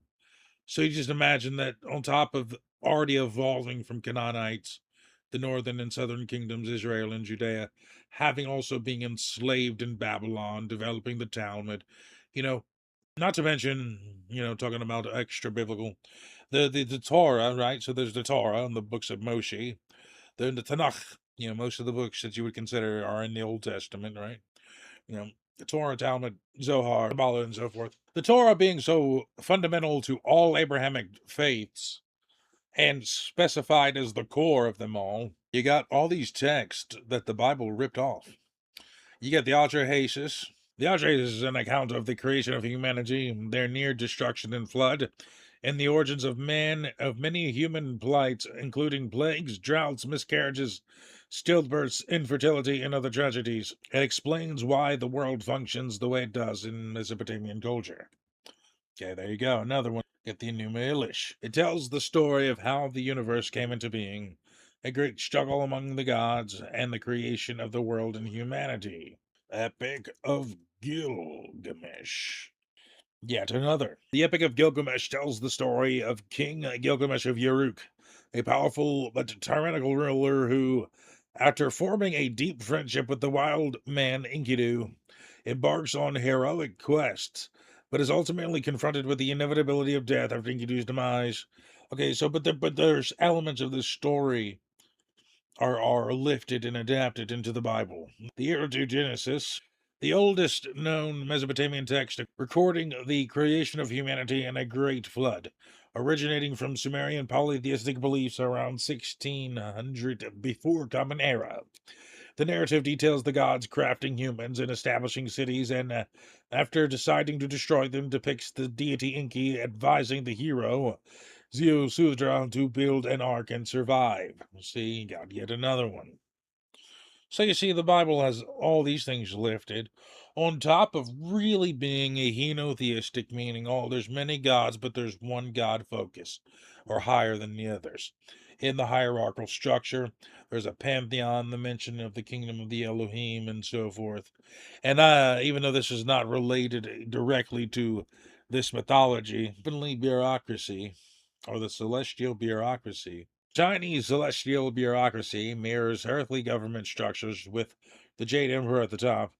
This divine hierarchy includes various gods, immortals, and officials who manage different aspects of the universe and human life. You can do comparative mythology studies, and you can really you can actually chart every fucking one of these gods to every major pantheon around the world.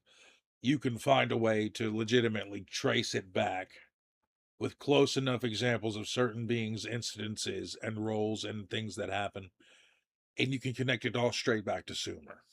The Elohim Council appears to be, the highest of that part of the caste system. You got the Malachim, the angels emissaries, what it was speaking of, the Shadim. You have the Seraphim, which I think is Seraph means, I think, yeah, Seraph translates to reptile, I do believe.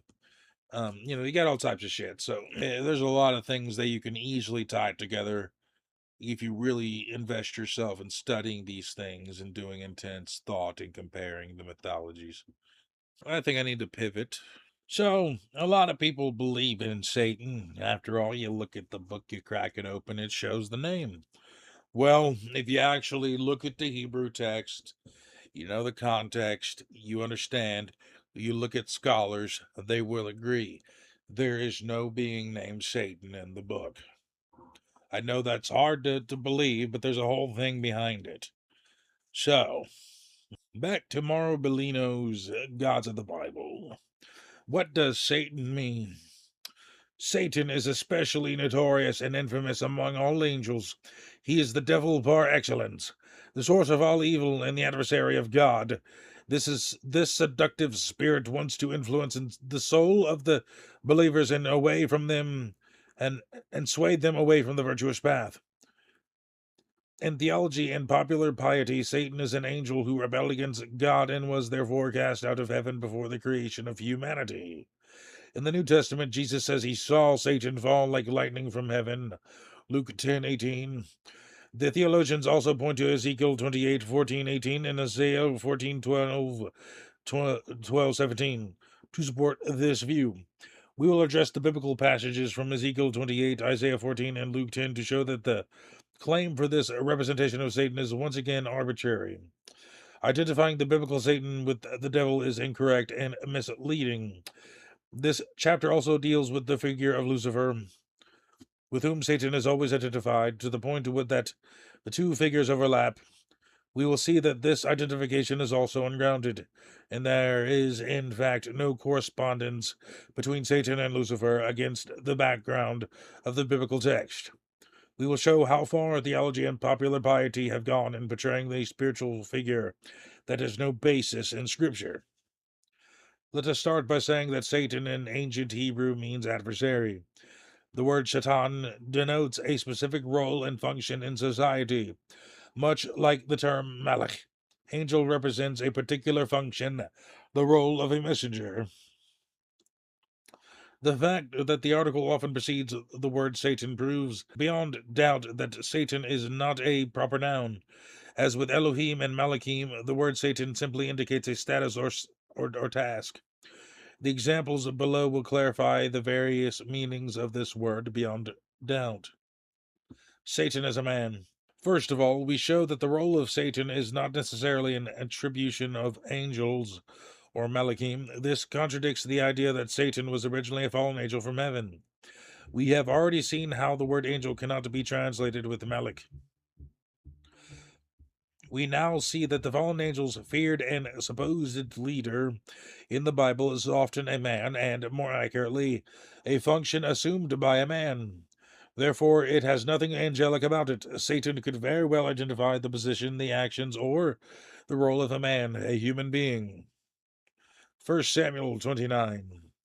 In this biblical passage, we learn that David is an ally of the Philistines, but the Philistines believe that they cannot trust David and send him away. Refusing to give or accept military support from him, they decide to expel David from their ranks, 1 Samuel 29:4. And he won't be for us like Satan, adversary. The commanders do not want to run the risk of suddenly finding themselves on the enemy side of battle. They do not want to have David and his army as an adversary, Satan. 1 Kings 11. In 1 Kings 11, a story is told of an Edomian named Hadad, who, after David's death, rises up against Solomon. The verses say, Satan against Solomon, Hadad. Yahweh raised up against Solomon an adversary, Satan, Hadad the Edomite. 1 Kings 11:14. Here, too, this adversary is undoubtedly a man. 1 Kings 11:23. Again, the Elohim raised against Solomon another adversary, Satan, Rezon, son of Eliada. Rezon, son of Eliada, is clearly a man, not an angel, nor a spiritual being. 2 Samuel 19:23. David is trying to save the life of a man named Shimei, whom others would rather put to death. Turning to them, David urges them to comply with his decision and exclaims, Why will you be for me today a Satan? David thus identifies other people as adversaries, Satan against them. Again, no angels in sight. We have quoted several passages in which the term has a precise meaning and undoubtedly refers to a man as an individual or a group of people. Satan as a malach. We already said that the malachim are not angels in the sense that we understand them today, at least in the sense theologians understand them. However, the malachim, the messengers of the Elohim, can also assume the function of Satan, or, as shown, the function and role of adversaries. The concept of adversary is maintained when the term Satan is applied not to men but to the malachim. In the book of Job, the figure of the Satan takes on considerable significance.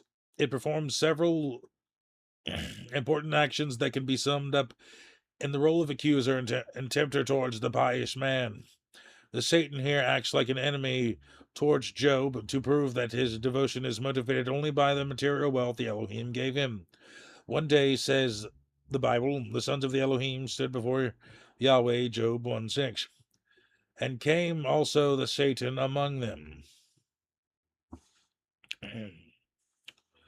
It is strange enough that, as we have seen before, the sons of the Elohim appear before Yahweh, which clearly means that the Elohim were many. But it is even more surprising to find out that there's one among them who has function of Satan.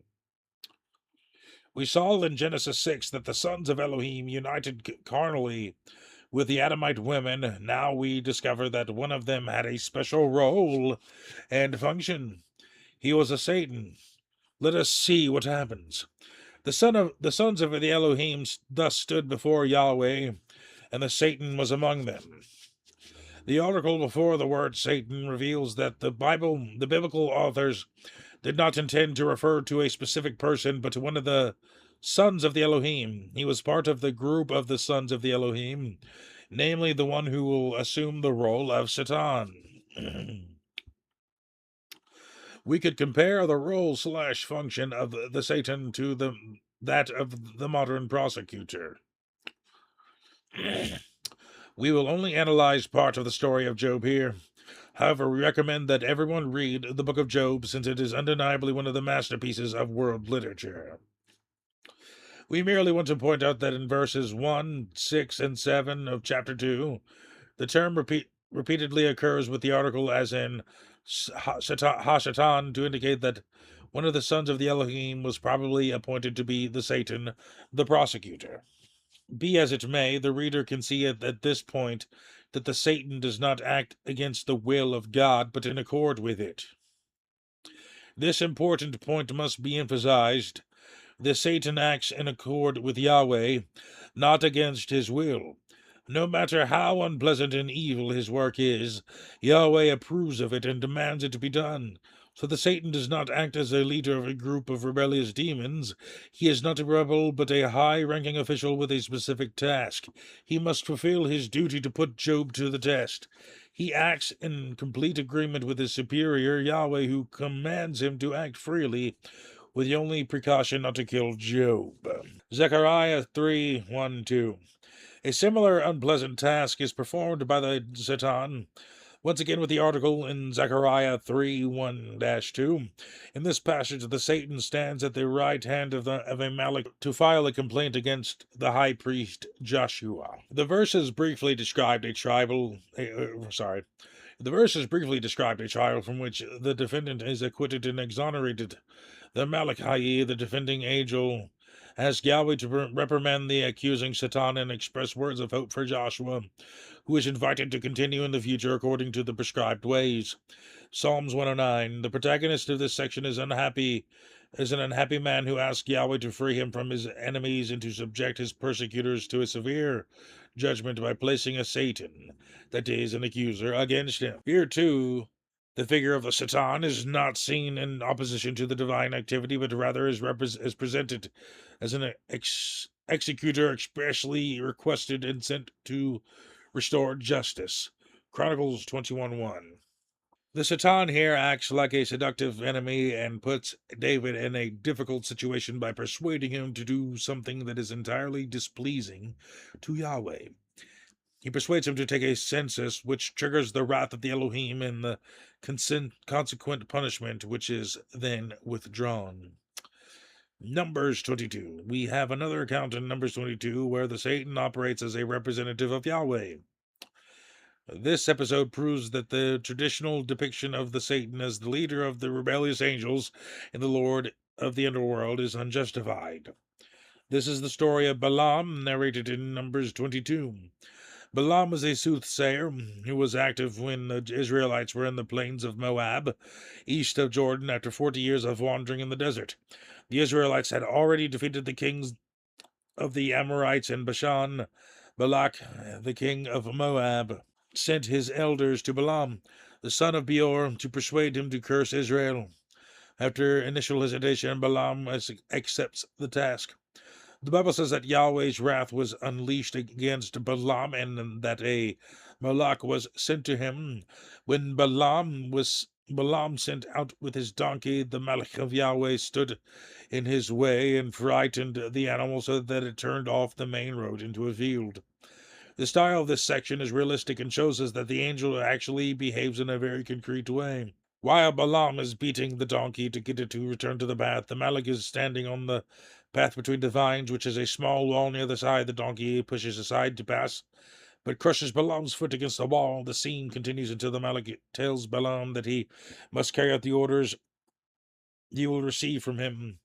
In describing the scene, the Bible, Numbers 22:22, says, and placed himself, angel of Yahweh, in the path as adversary, or Shaitan, obstacle. In the next verse, the angel speaks in the first person and says, Numbers 22:32, I came out as Satan.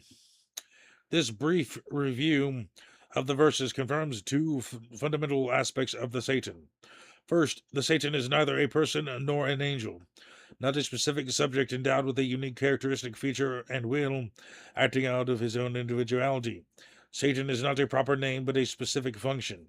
It represents a position or a task to be assumed or executed by either man or malachim. Most importantly, the Satan is not an antagonist of God. In fact, it often acts in accordance with God and in agreement with his will. This is a crucial point. He precisely and faithfully does what God wants from him. Finally, as a result, the Satan cannot be unequivocally identified as the leader of rebellious ranks, Lucifer. Religious tradition has created a conflation and confusion between Satan and another angelic figure, Lucifer. The term Lucifer literally means bearer of light and derives from the Latin term Lucifer, composed of lux, light, and fere, to bring. The same term is often used to define the planet Venus, which appears at dawn, anticipating daylight. In popular lore, this term generally refers to a luminous being of an evil nature. It is often referred to as the leader of demons, the lord of the underworld, who damn souls into afterlife. The characterization is based on Judeo-Christian tradition that provide a specific interpretation of a passage in the book of Isaiah in which Lucifer and Satan are equated and superimposed by commentators and theologians. In this verse, Lucifer is said to be the name born by the brightest of the angels before he was cast out of heaven. After he had rebelled against God, the light-bearer angel became, therefore, the adversary of God par excellence, named Satan. The leading proponent of this interpretation were Jerome, Tertullian, Origen, Saint Gregory the Great, Saint Cyprian of Carthage, Saint Bernard of Clairvaux, and Saint Augustine of Canterbury.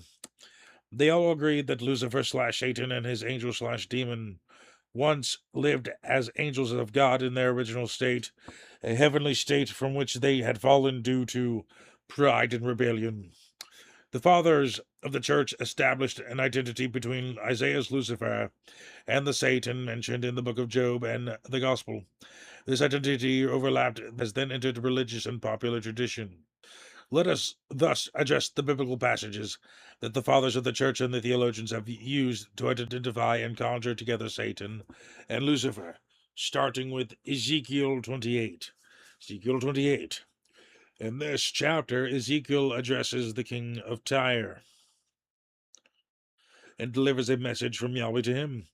Ezekiel sharply rebukes the king for his pride and predicts his inevitable fall at the hands of the nations sent by Yahweh himself. His enemies will cause him to die a violent death and by sending him, according to traditional translations, to the underworld. However, the translation of the Hebrew term shakhat as underworld is a bit of a stretch. The term shakhat does not refer to the underworld, it refers to a pit, like the one to catch wild animals. The prophet threatens the arrival of foreign peoples who will fight against the king, defeat him, and bring him down to a pit. I'm going to bring foreigners against you, most ruthless of nations. They will draw their sword against your beauty and wisdom and pierce your shining splendor. They will bring you down to the pit, and you will die a violent death in the depths of the waters. Ezekiel 28, 7-8. The sequence also suggests that the descent into the pit occurs before the killing, so it could be a simple capture followed by death by drowning, believing in the depth of the water. The narrative continues with what the Bible expressly calls lamentation over the king of Tyre, Ezekiel 28:12. It is this section the king is compared to a cherub expelled from the Garden of Eden because of his pride. Pride also constitutes the reprehensible disposition of the king of Tyre, which moved him to desecrate sanctuaries, commit acts of violence, and thus burden himself with numerous sins that could no longer be redeemed. This passage is the one that was then interpreted as referring to Lucifer, for even though we will see there's nothing in that allows for this juxtaposition, let's focus on verse 14. You cherub expansion, opening of the covering, and I had placed you on mount of sacred Elohim, you were in middle of stones of fire walking. Like the cherub in Eden, the king of Tyre was in a privileged position, but malice, greed, and pride took possession of his heart. The punishment is inevitable. However, the punishment is his destruction and death, not his fall and banishment to the underworld. Verse 18 and 19 say that he will be turned into ashes, and then it goes on to say, and not you will he until forever. And not you will be he, and not you will be until forever. In other words, Ezekiel tells the king of Tyre, you will never exist again. Therefore, this figure cannot be traced back to Lucifer / Satan, because if we consider Satan a spiritual creature, he would still exist. But Ezekiel here says that he was turned into ashes. The juxtaposition between Ezekiel's character and Lucifer's alleged figure is unfounded and erroneous. Let us now look at Isaiah 14, the Lucifer of Isaiah. The actual passage from which the entire theological elaboration of Lucifer originated is the following: Isaiah 14:12-15. How you have fallen from heaven, morning star, son of the dawn! You have been cast down to the earth, you who once laid low the nations. You said in your heart, I will ascend to the heavens, I will raise my throne above the stars of El. I will sit enthroned on the top of the mount of the assembly, on the utmost heights of Mount Zephon. I will ascend above the tops of the clouds. I will make myself like the Elion. But you are brought down to the underworld, to the depths of the pit. Isaiah 14:12-15. The protagonist of this tirade considers himself so powerful that he becomes like the one above, i.e., the character named Elion, whom we discussed in chapter 9. But his arrogance is punished, and he is thrown into the underworld. Against this background, we can better understand how the Church Fathers proceeded in their argumentation, the end of which was the identification of Satan with Lucifer. The decisive step towards this designation was compared to the episode we have just read from Isaiah, the fall of the prince of the rebellious angels, with Luke 10:18, where Jesus asserts, "I saw Satan fall from heaven." In their effort to find parallels between the Old and New Testament, the Church Fathers and the theologians believed the Isaiah and Luke were speaking of the same thing. In this way, they arrived at the identification Satan Lucifer is still popular today. However, they only juxtaposed two unrelated passages. No biblical passage explicitly allows this approach, quite the contrary. The real problem lies in identifying the protagonist of Isaiah's prophecy with Lucifer. This identification is possible only with a lot of imagination. Isaiah 14 is a sarcastic composition directed against someone, a king or a powerful man, who is said to have thought it possible to rise above the heights of Elion. For context, the prophets addressed the people of Israel, urging them to say, Mashkael, proverb sentence parable, against an unidentified ruler with ironic expressions. He hurled at him that he was once a great one who terrified the nations, but now has become like the others. He once made the earth tremble, but now lies buried among other corpses. Who is this figure of whom Isaiah speaks? According to one tradition, this could be Nabonidus, the king of Babylon, who defeated by Cyrus the Great and allowed the Jews to return to Palestine in 538 before Common Era. However, it is much more likely that the verse refers to Xerxes, who ended the period of good coexistence between Achaemenid dynasty and the Jerusalem ruling class. The end of this idyllic relationship also had a negative impact on their rebuilding of the temple in Jerusalem, which suffered a setback. The verses of Isaiah 14:4-23 are, in fact, a summary of the parable of the Persian ruler and what happened under his reign, the end of the religious tolerance introduced by Cyrus the Great, the destruction of important inhabitant centers, including Babylon, the ruin of the Persian Empire, the defeat of the Salamists, Plataea, Masale, and the violent death of Xerxes. Moreover, the biblical passage directly responds to what the Persian king had written about himself when he asked the deity to be great and happy in the two lives, the earthly and the future. The biblical condemnation is also directed against the king who was guilty of ending the universalist policy of his predecessor Cyrus, whom the prophet himself had even called Yahweh's Messiah. Isaiah 45:1. Thus the prophet invites the Jewish people to come. Thus the prophet invites the Jewish people to mock the new ruler with irony and sarcasm. This prophecy was written after the king's death, and like all other biblical prophecies, which were always written after the occurrence of events, and therefore are prophecies post eventum. There are many similarities between Isaiah's ranting and the events of Xerxes' reign. The time of the composition of the biblical text referred to as Deutero-Isaiah, and the events described in the decades of Israel's restoration after the Babylonian exile coincide as well. It is most likely that the unfortunate protagonist of Isaiah's prophecy in chapter 14 is the Achaemenid ruler Xerxes. These reasons clarify that the figure referred to by the prophet is not an evil spirit, a devil, or the leader of an infernal ranks. Isaiah's tirade is not directed at Lucifer, but at a powerful man, most likely an Achaemenid king, as said, possibly Xerxes. Nevertheless, the verse we quoted from Isaiah 14:12, "How you have fallen from heaven, morning star, son of the dawn," served the church fathers as the basis for all subsequent doctrinal understanding, actually misunderstanding Lucifer. From the passage, they constructed the non-existent figure of an angel called Lucifer after the morning star, the light bearer. However, as anyone can verify, Isaiah does not speak of any angel in this section, not once. Isaiah only mentions that someone has fallen from grace, compared to him, the morning star, the son of the dawn. The next step was short. Having identified Lucifer as the target of Isaiah's tirade, The Church Fathers also equated him with Satan by reading Luke 10:18. The patristic tradition found in culmination in St. Thomas Aquinas, who not only endorsed the identification of Lucifer with Satan, but also sought to document that it is precisely from such identification that the origin of the so-called Mysterium Iniquitatis can be grasped. This still unsolved mystery of the existence of evil and injustice in the world. Conclusion.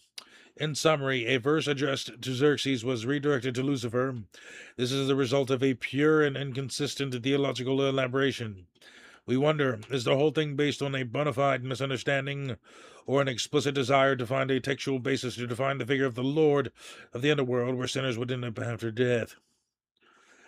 Again, we leave this question open, but we hope to have shown that the biblical text is foreign to the traditional iconography that sees Satan, Lucifer, as Prince of the Demons, Adversary par excellence, and the Lord of the Underworld. These concepts are not presented in the Bible. As for the term Satan, we have seen that this word does not denote a specific person, but a function. It is a duty, a task that both men and Malachim can perform and accomplish. The Satan is not a spiritual being to be feared or approached to summon unknown evil forces. We have also documented that the Lucifer of Isaiah has nothing to do with the biblical Satan. Finally, if Satan does not exist, Satanism does not exist either. It is based on invented and false doctrines and finds its nefarious spiritual justification in unfounded doctrines. So there you go. You have an explanation of Satan there. And I'm going to give you a second source. Going to the scholar Dan McClellan. The Bible says Satan is God's enemy. Finding the devil in the details. The Hebrew noun Satan occurs 27 times in the Hebrew Bible. It fundamentally refers to someone who is an enemy or an adversary of someone else, and most of the authors who use the word use it to refer to humans opposing one another. For instance, in 1 Samuel 29:4, the commanders of the Philistines are suspicious of David and don't want him to going into battle with them. So they say, he will not go down with us to battle, so that he does not become a Satan to us in the battle. The word can also be used to refer to divine agents, as when the angel of Yahweh confronts Balaam. Numbers 22:22 says the angel took a stand on the road as a Satan. There's also a particular occurrence of this noun in 1 Corinthians 21:1, where the text states that either Satan or Satan opposed Israel and incited David to count Israel. I lean in the direction of the indefinite use a Satan, but Esther Hamori's phenomenal book, God's Monsters, has a great discussion that favors understanding it as the personal name Satan in this verse. In this verse, to count Israel means to find out how many men of fighting age are available for battle.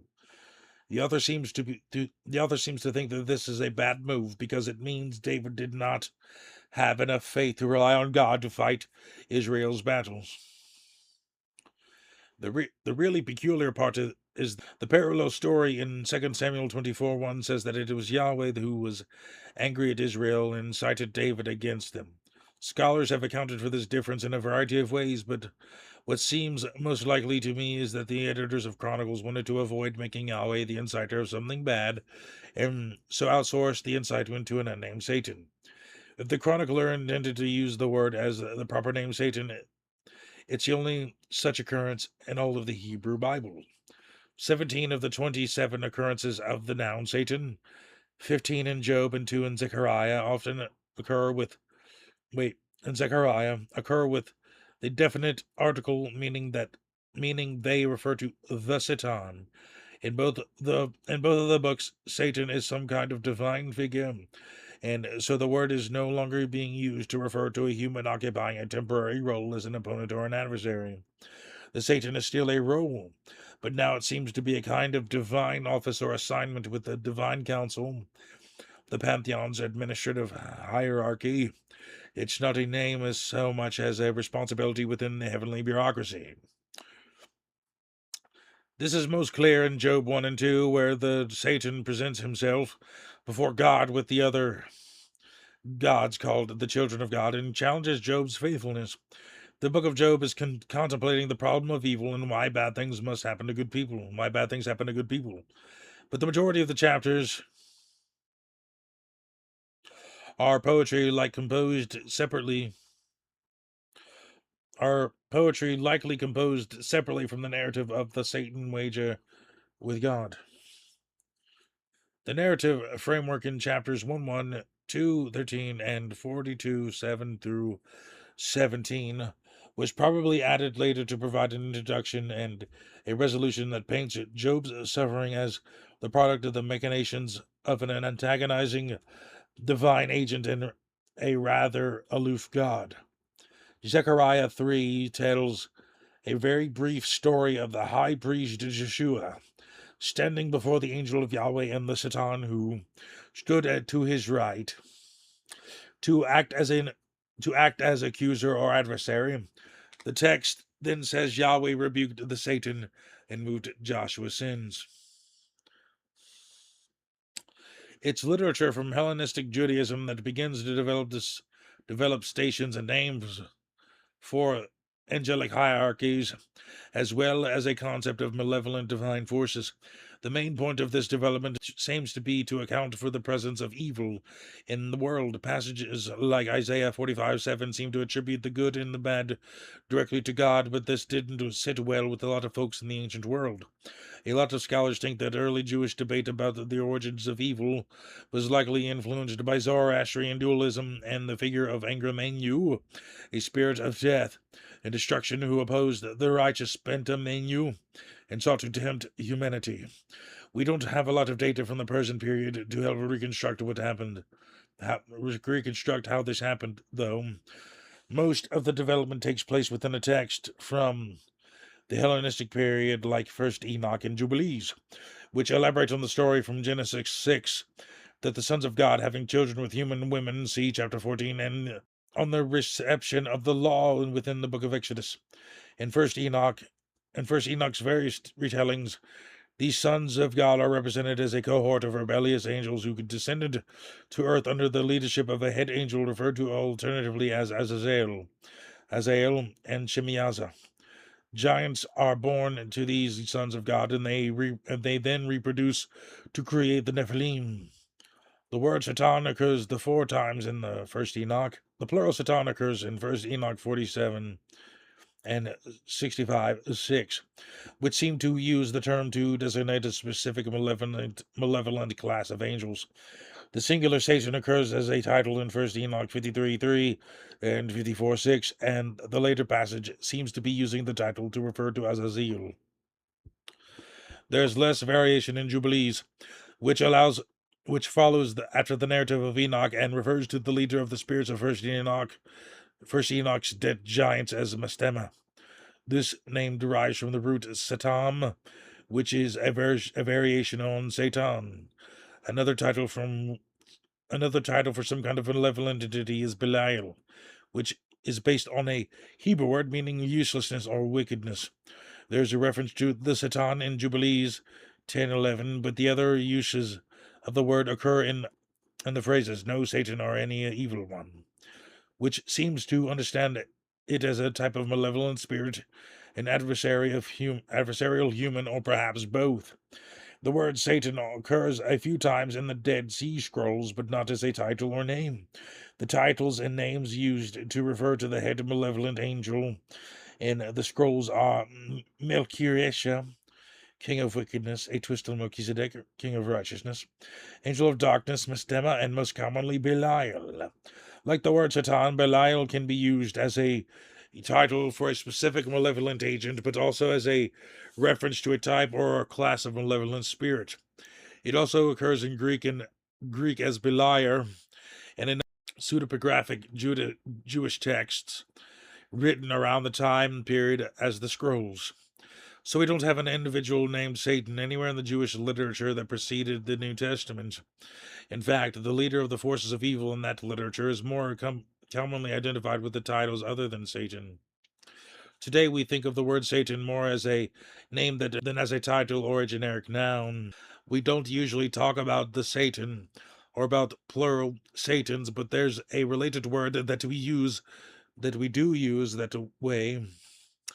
that can help us better understand how the Hebrew word Satan functioned anciently before it turned into the personal name of the devil. It's precisely the word devil, the English word, comes from the Greek diabolos, which means slanderer, and comes from the verb diabolo, which means to bring charges against someone or to accuse them, either justly or falsely. Diabolos occurs in a variety of ancient Greek texts to refer to human and divine adversaries, and was one of the main words chosen by the ancient Greek translators of the Hebrew Bible to render the Hebrew word Satan. The way we use the word devil today, as a title, the devil, and as a generic noun, a devil, devils, is precisely how the word Satan seems to have been overwhelmingly used before the New Testament moved in the direction of a personal name. Everything is the devil to you, mama. The Hebrew word Satan is transliterated into Greek for the New Testament as Satanas, where it occurs 36 times and is used either as a title or a personal name. It is frequently used in conjunction with the Hodiabolos, the devil, which is more clearly used as a title. This follows in the tradition of the Septuagint, which uses the Greek Hodiabolos to translate the Hebrew Hasatan, the Satan, in places like Job 1:6 and 2:1. The New Testament is clearly elaborating on the Enochic tradition by representing the Satan figure as the head of a group of malevolent angels who will all face God's judgment for introducing wickedness to humanity. For example, in Matthew 25:41, Jesus warns that when the Son of Man returns, the unrighteous will be consigned to everlasting fire prepared for the devil and his angels. See chapter 19. The precursor to this imagery is the tradition developed within the Enochian literature. Satan also becomes the primary tempter and accuser of humans in the New Testament. Oddly, the other titles that were used in earlier Jewish literature to refer to this lead angel don't really appear in the New Testament, or if they do, only very rarely. Beliar, for instance, occurs only once in 2 Corinthians 6:15, while the names and titles Mastema, Shemihaza, and Yazazel, and Azael, Mechilisha, an angel of darkness, don't occur anywhere in the text that would become the New Testament. Satan's divine profile did, however, have other names and titles added to it in the New Testament, added to it as the New Testament began a long process of conflating various malevolent divine figures from the Hebrew Bible and Second Temple Judaism together into this single figure who would become known primarily as Satan or the devil. For instance, in Matthew 12:24, the Pharisees accused Jesus of casting out devils by Beelzebul, the prince of the devils. In other words, they were accusing Jesus of having been given his authority over demons by their own leader, Beelzebul. In the next verse, Jesus responds by saying Satan can't cast out Satan. So it doesn't make sense that the Son of Man would be able to cast out devils by Beelzebul. Here, the author seems to be identifying Beelzebul as Satan, or at least the head of Satan's angelic forces. Now, you may not be used to seeing that name Beelzebul spelled that way. Maybe Beelzebub is more familiar to you. But the Greek very clearly has Beelzebul. A lot of translations change it to Beelzebub because that's closer to the name Baalzebub, which is how King James renders the title in 2 Kings 1, 2, 3, 6, and 16. Beelzebub means Lord of Flies, which is pretty metal, but is not the actual title that was used to refer to Baal, whose name just means Lord or Master. The Northwest Semitic storm god Baal was sometimes referred to as Zebul or Prince Lord. But the biblical authors, like they so often did, changed it to make fun of the storm god. Baalzebub is a fake name used to mock Baal. The New Testament authors preserve the more accurate title. Another identification of Satan with a figure from the Hebrew Bible has also caused a lot of confusion. In Revelation 12:9 and 22, Satan is referred to as the devil and as well as a dragon and that ancient serpent. Now, most people immediately think of the serpent from the Garden of Eden, but that's not who these verses were talking about. There's only one divine agent anywhere in the Bible that is referred to both as a serpent and a dragon. That's Leviathan, the primordial chaos monster of early Israelite myth. The author of Revelation would have been reading the Septuagint, which translated the Hebrew name Leviathan into Greek as Drakon, or dragon. Isaiah 27:1 explains that Yahweh will punish and kill Leviathan, who is also referred to in the verse as Ophis, serpent, and the Drakon, dragon, the same two Greek words used to refer to Satan in Revelation 12 and 20. Revelation 12:3 also says that this great red dragon has 7 heads. This is usually thought to refer to the 7 hills of Rome, but there are additional resonances with the figure of Leviathan.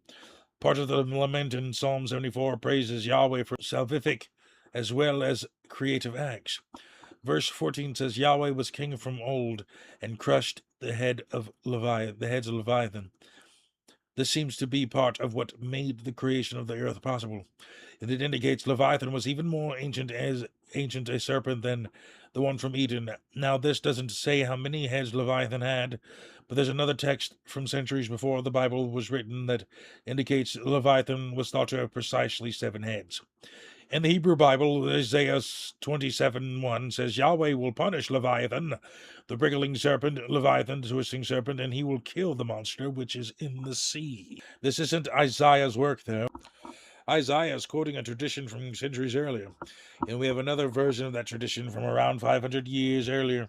In Ugaritic Baal cycle, a deity named Mot, death, refers to Baal's defeat of a serpent named Latan, Ugaritic version of the Hebrew Leviathan. Mott says, you struck down Latan, and wriggling serpent finished off the twisting serpent, the powerful one with 7 heads. It seems likely the author of Revelation is aware that at least part of this tradition of a 7-headed dragon from the sea. Leviathan makes far better sense of the imagery that the author of Revelation is linking with Satan. Additionally, by the time Revelation was written, it's unlikely anyone had identified the serpent from the Garden of Eden as Satan. There are only 2 texts that have a plausible case for linking the 2 figures prior to the close for the New Testament. The first is the apocryphal Wisdom of Solomon, probably written in the 1st century before Common Era. Chapter 2, verse 24 says, but by the envy of a diabolos, death entered the world. I would say most scholars think that this probably refers to the serpent in the garden. But even that would only identify the serpent as Diabolos, not necessarily Satan. But this also strikes me as a forced reading. The Wisdom of Solomon never refers to any kind of malevolent divine force, and death is represented as a product of human wickedness that is alien to God's creation. 1:14-16.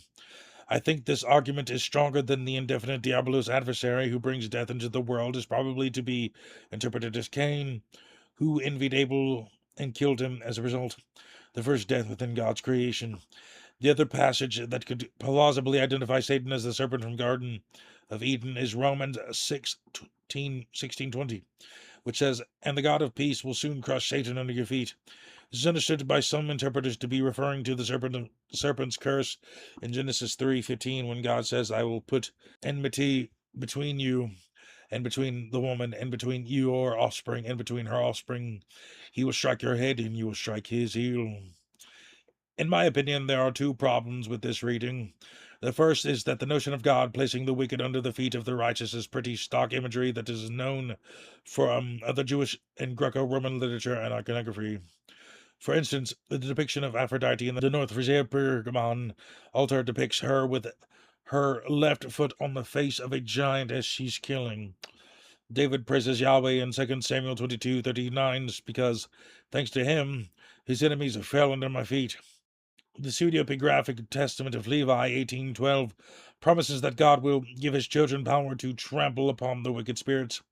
The imagery in Romans 16 doesn't remotely have to be alluding to Genesis 3:15. The other problem is that Paul would have been relying on the Septuagint's version of Genesis, which doesn't actually refer to anyone striking or crushing the head of the serpent's offspring. The ancient Greek translation renders the passage with a verb that means the offspring of the woman will watch out for, or keep an eye on, the head of the serpent's offspring, while that offspring would do the same at the heel for the heel of the woman's offspring. The serpent from the Garden of Eden is not the only figure who would become firmly identified with Satan after the completion of the New Testament. Isaiah 14:4 directly directs Isaiah to take up a taunt against the king of Babylon.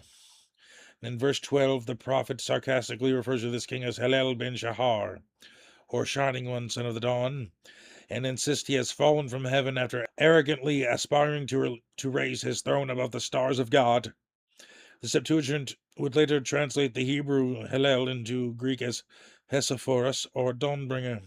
This was the name of a god in the Greek pantheon who was identified with the planet Venus, the morning star. When Jerome produced the Vulgate, a fresh translation of the Bible into Latin, around 400 Common Era, he borrowed the name of the Roman god associated with Venus and translated Hesperos as Lucifer, or light bringer.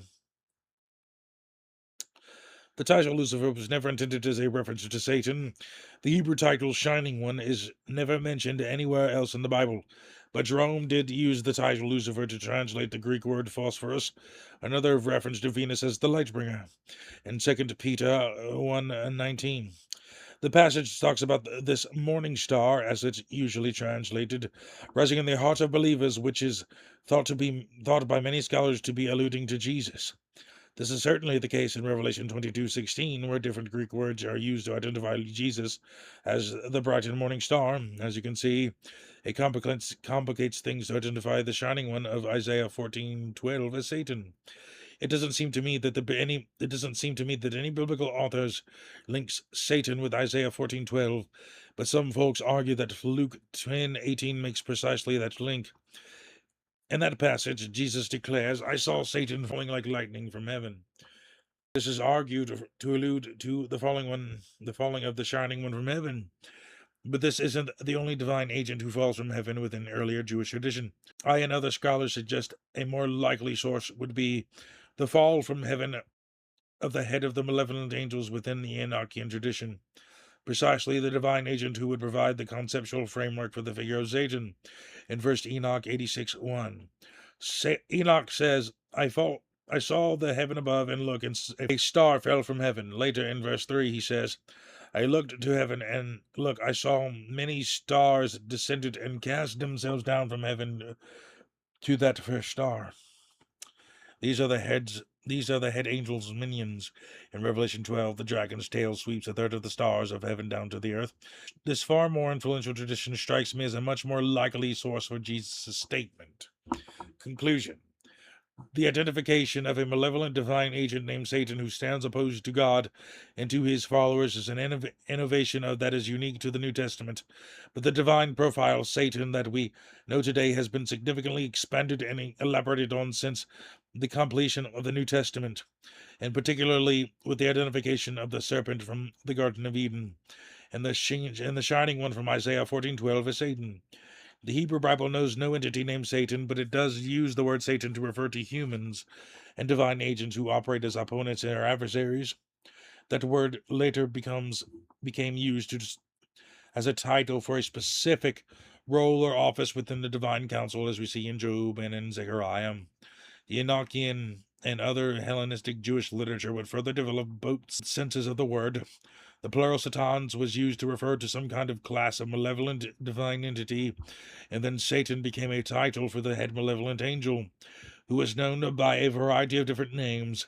The New Testament seems to consolidate these and other figures from the Hebrew and other Jewish literature into the figure of Satan, who also became known as the devil.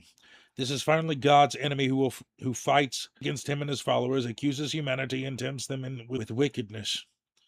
But this figure is a literary creation of the first century Common Era. So if you've been following along, you should be understanding that there's clearly a divide between the reality of the texts, the context, and the history surrounding, and what people believe about the Bible in reality. Well, there's clearly more than one deity in these books. There's no Satan, at least very much no real boogeyman at all of that nature until really developing into the New Testament era. The messengers of God, the angelic hierarchies in tradition. In many biblical stories, there are intermediary figures called Malachim. who act and speak on behalf of the Elohim and generally interact with the people of Israel in various capacities. Theological tradition calls these Malachim angels and attributes to them, as well as we shall see in this chapter, a whole set of complicated spiritual characteristics. Angelology is the discipline that studies the transcendental and metaphysical nature of these beings. However, are the spiritual and transcendental features attributed to the Malachim by angelology, religious piety, theologians, and traditional exegesis grounded in the Bible? Literal analysis of Genesis, Exodus, Judges, Samuel, Kings, Tobiah, and Zechariah has led us to conclude that these so-called angels clearly behave like individuals of flesh and blood. The Malachim walk, get dusty, get tired, get upset, need to wash and rest, eat twice in the same day, decide where to spend the night, and protect themselves from attacks with methods that are worthy of our scrutiny. Their physical difference is noticeable. They are endowed with powers superior to those of humans, but they are not omnipotent. They show vulnerability, can be attacked, and are subject to the regular physiological needs of human beings. We will show how the Malachim can often instill fear in those who encounter them, and their presence is hardly ever reassuring. Many of those who meet them fear they may not survive. It will soon be clear that the ethereal, positive, and reassuring angelic figures that religious tradition devised still present today in popular piety have no grounds in the Bible.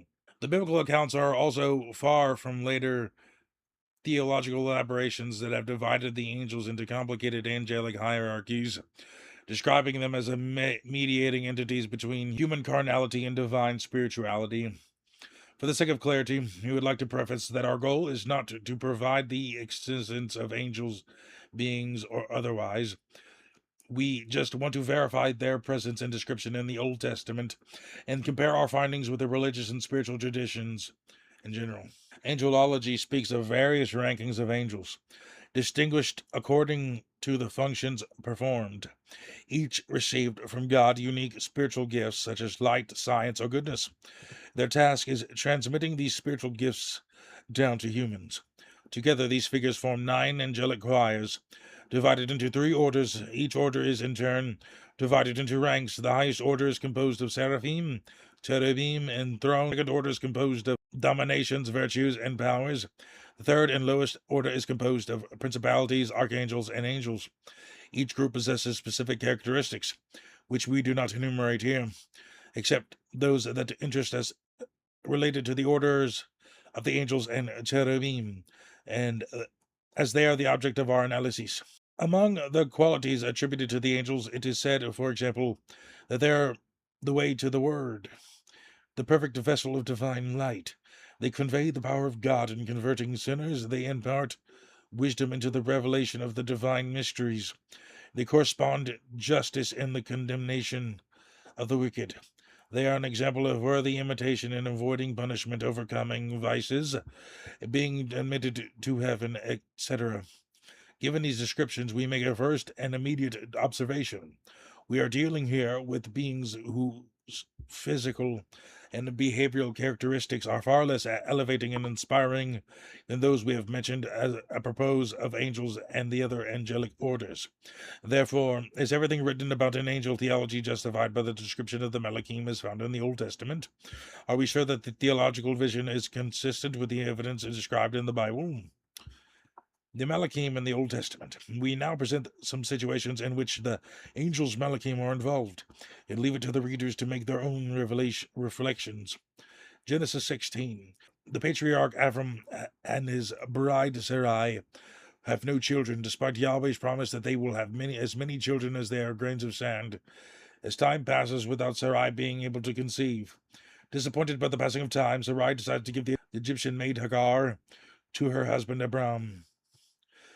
Hagar gets pregnant, becomes arrogant, and takes advantage of her new status until Sarai drives her out of the camp with Abram's permission.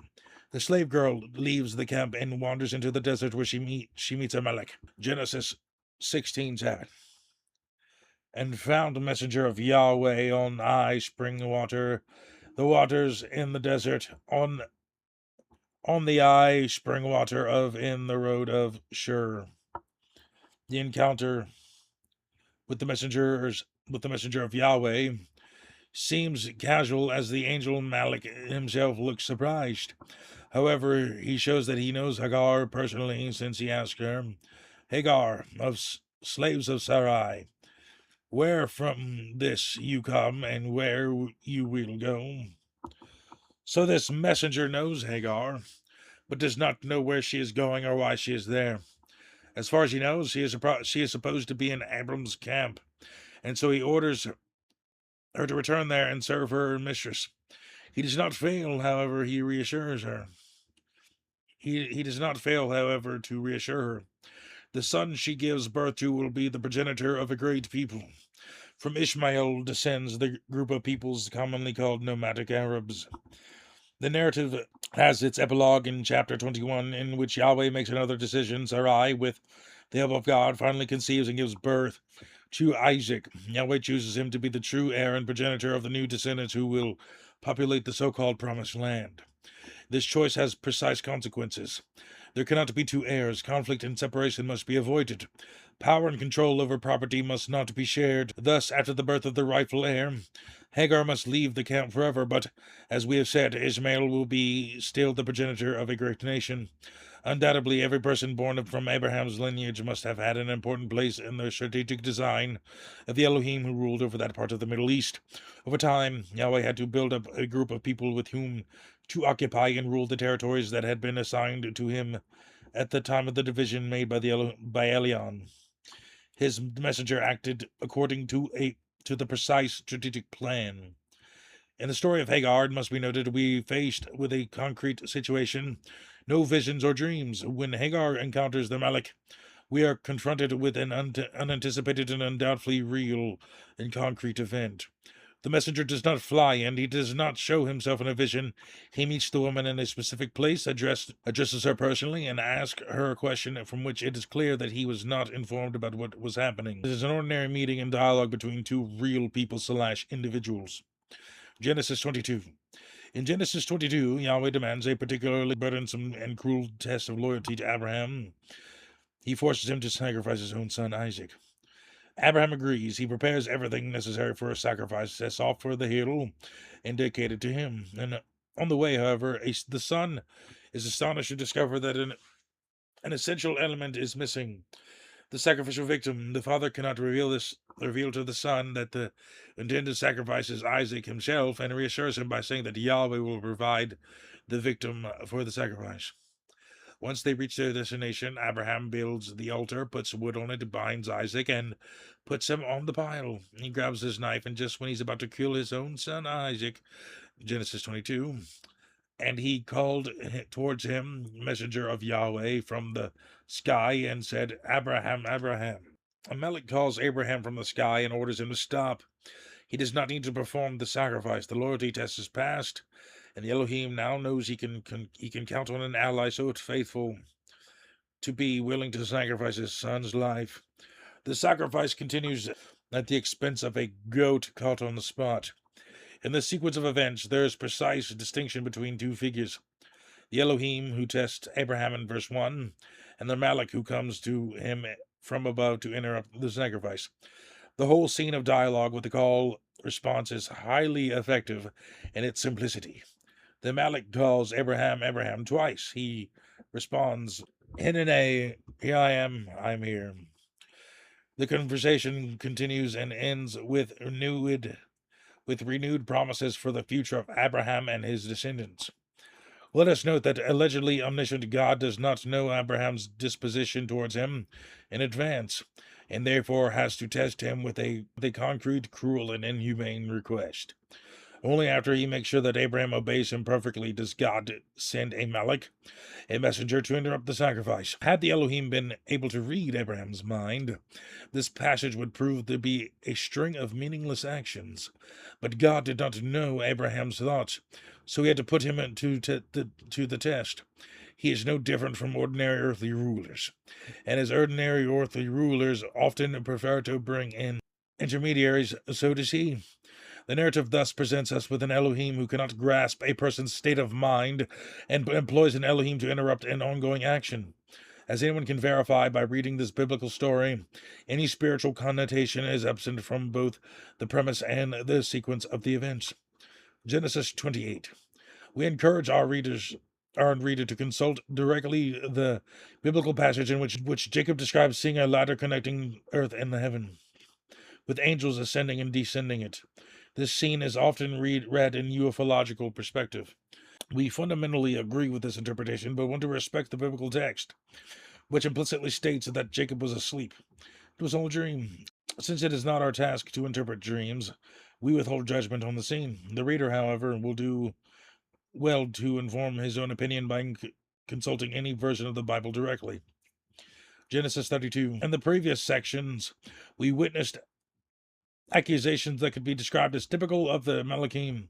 They acted as mediators, spokesmen, and executors of orders. Now we will see a situation in which the Malachim are present but do nothing. It is precisely their inaction that makes the situation interesting. This incident is so insignificant that it is always forgotten by commentators interested in the extraordinary. Experience teaches us, however, that indirect clues of great significance are often hidden in the folds of the ordinary. Jacob has traveled to the land of his fathers to choose a bride. After a series of tribulations, he acquires more than one and returns to the home of his father Isaac. During his journey, an incident occurs that has nothing to do with the journey itself and has no apparent consequences. The inclusion of this passage in the Bible is not justified in the grand scheme of Jacob's journey and narrative, but is precisely this fact that makes it interesting for our purposes. Jacob was in the middle of his journey, and stumble upon him messengers of Elohim, camp of Elohim this. As a result of this meeting, he decides to call that place Machanaim, a term that is always translated as if it were a proper name.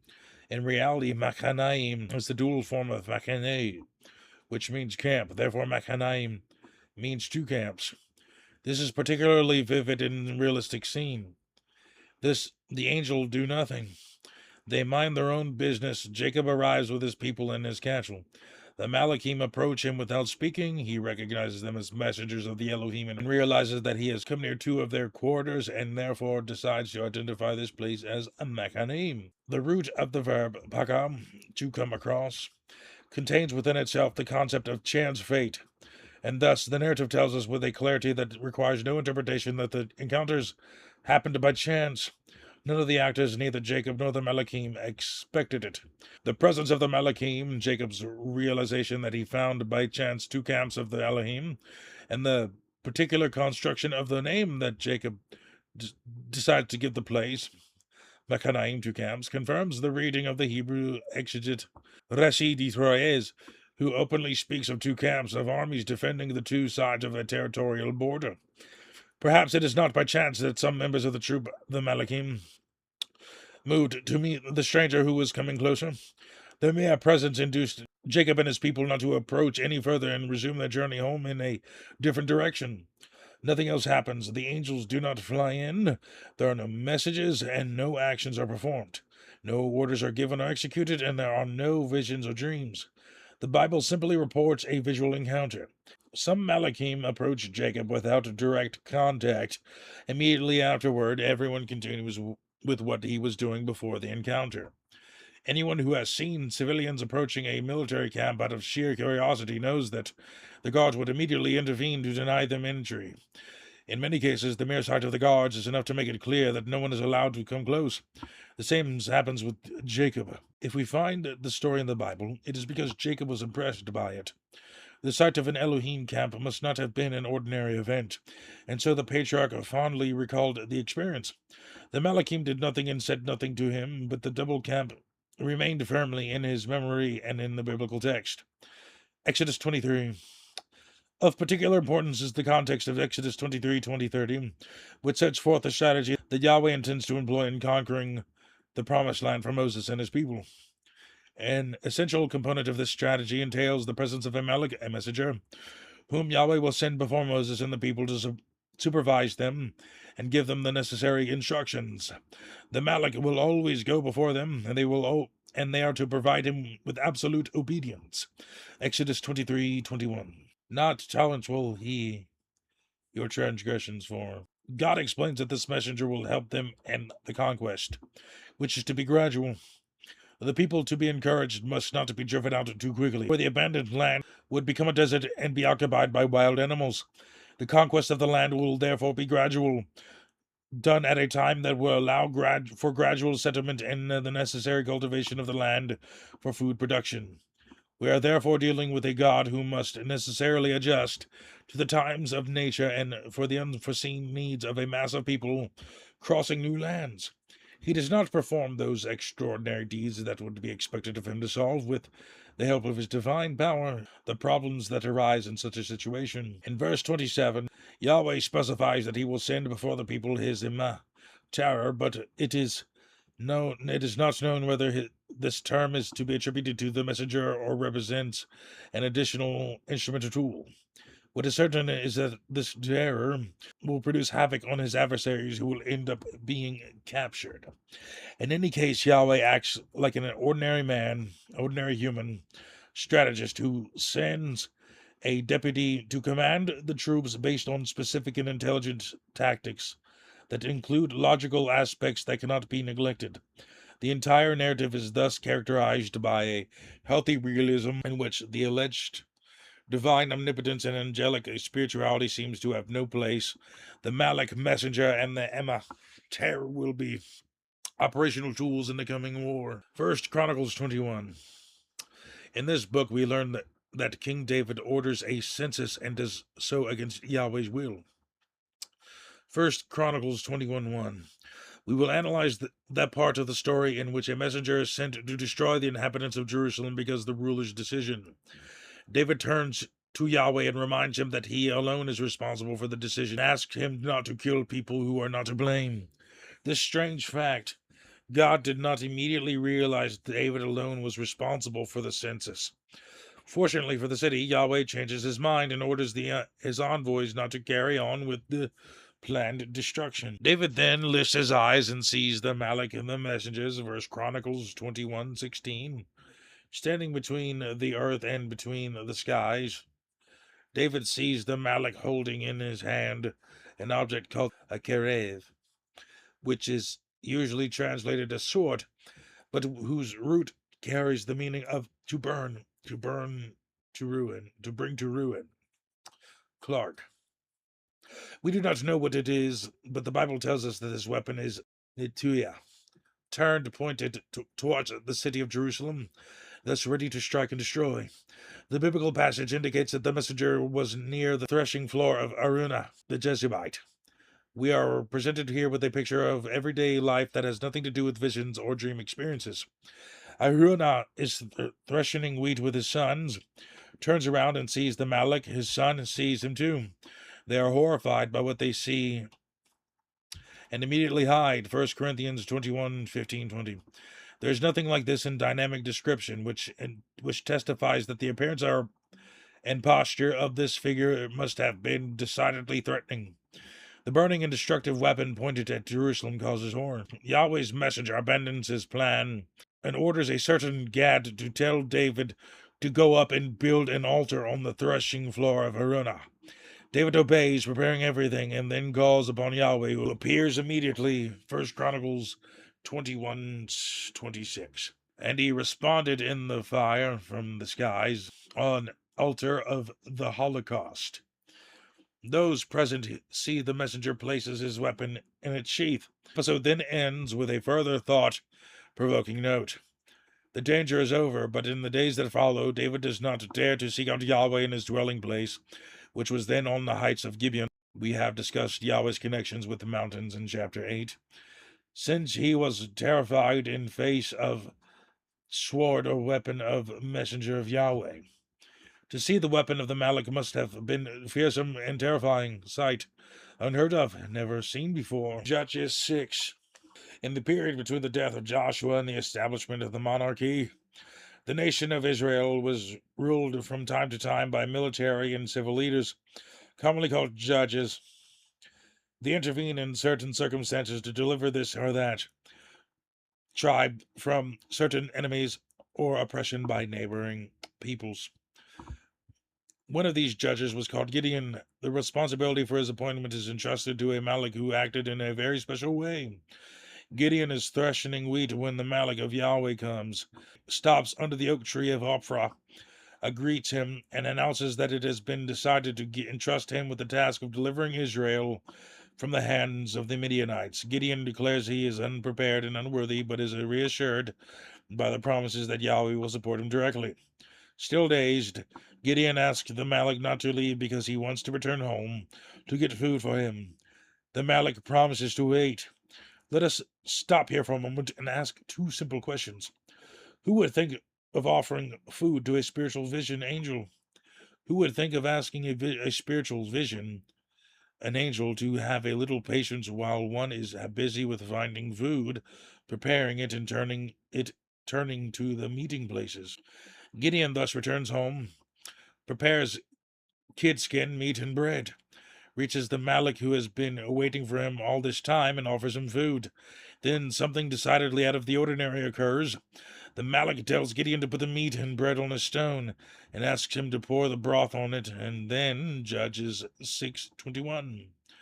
And stretched messenger of Yahweh end of the stick that in his hand, and raised the fire from the rock, and touched in on the meat and in on the bread. The Malak burns the meat and the bread and then leaves. We consider it very difficult to interpret the story in a way that would not respect its realistic spontaneity and concreteness. To add any spiritual connotation to such a realistic story, or to superimpose it, would be to disregard the text. The Malak is undoubtedly using something that ignites flames, a striking correspondence with what we will read soon in the chapter dedicated to Elijah's miracle. Ezekiel 8. There's a passage in the Bible where the desire for religious people to see an angelic presence at any cost drives commentators to translate something that is not even present in the text. In Ezekiel 8, 1-3, the prophet describes an encounter with an undefined something that today's translations renders as follows. Behold, I saw a figure of human form. From the hips downward, it was on fire. From the hips upward, it shone like electrum. It seemed to me that he stretched out an arm and grabbed me by the hair. And the Spirit lifted me up between heaven and earth. According to the traditional translations, an anthropomorphic angel figure here performs the strange and incomprehensible gesture of reaching out an arm and grabbing Ezekiel by the hair to lift him up. What a strange behavior for an angel. But if this story sounds strange, it is only because the translation is incorrect. The Masoretic text actually reads Ezekiel 8:2.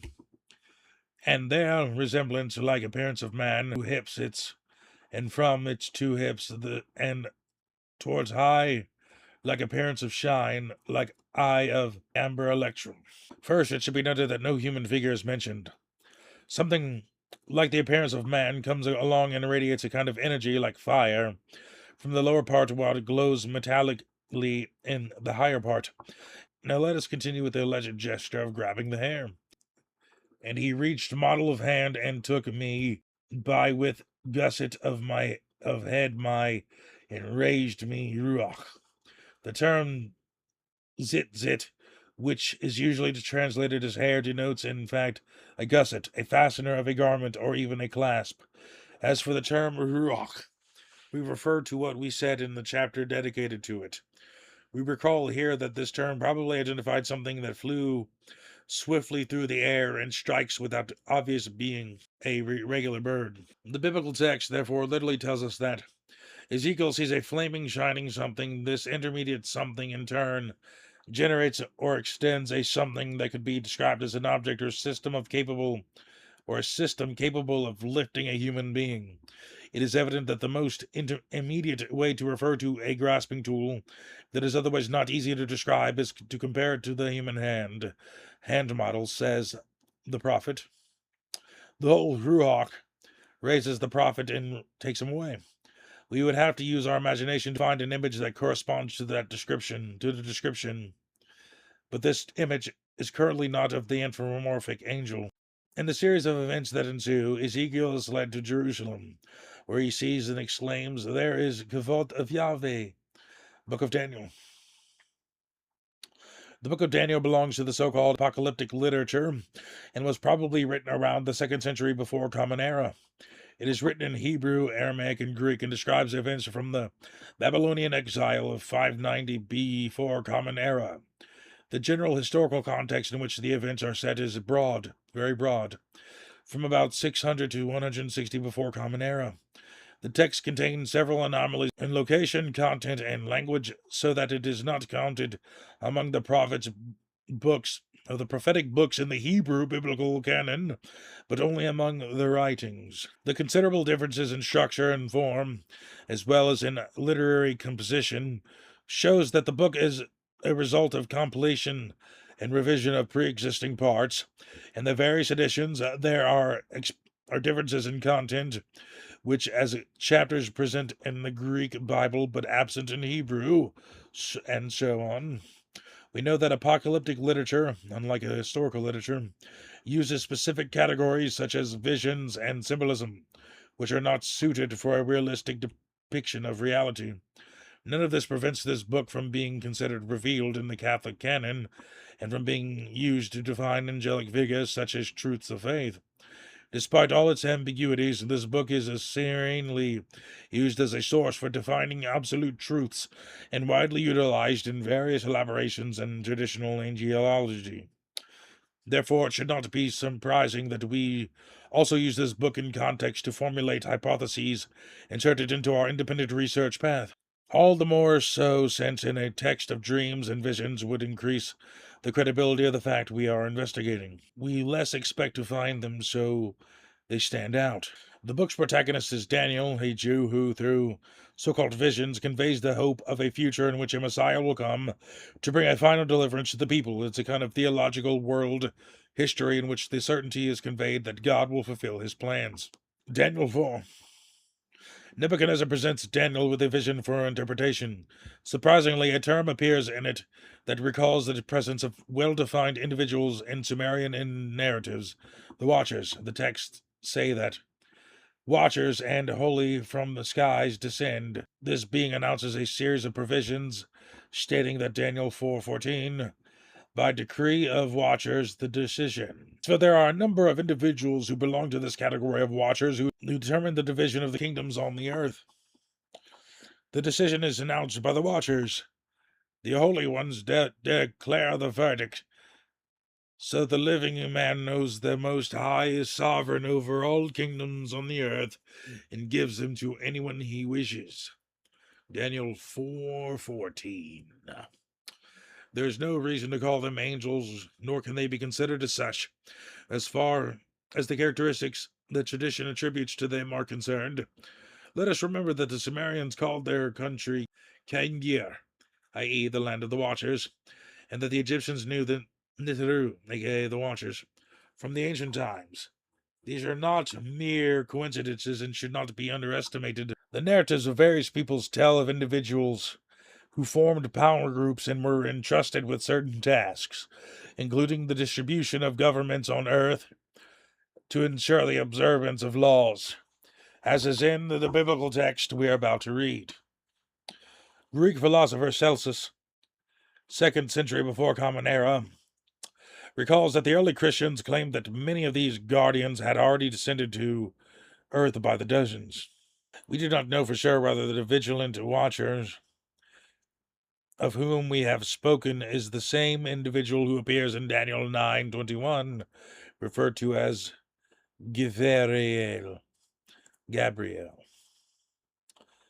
Daniel says that while he was praying during the evening sacrifice, this Gabriel presented himself to him, approached him, and spoke, saying that he he had come to reveal everything to him.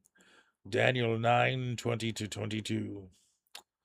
It is not our purpose here to analyze the content of the messenger's numerous revelations to Daniel, for we must deal exclusively with his figure, especially by addressing a curious element that appears in the description of his manner of presentation.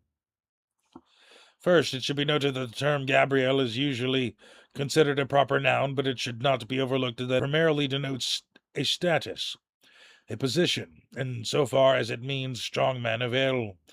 The Hebrew root denotes the status of someone who possesses great power. We might think of him as a high-ranking commander or a diplomatic representative. His hypothetical membership in the upper echelons of a hierarchy could be justified by the fact that he is already a special person by birth. In this context, let us take a detail from the chapter on the Nephilim. Genesis 6:4 reports the connection between the sons of Elohim and the daughters of the Atom, who and had birthed to them the strong.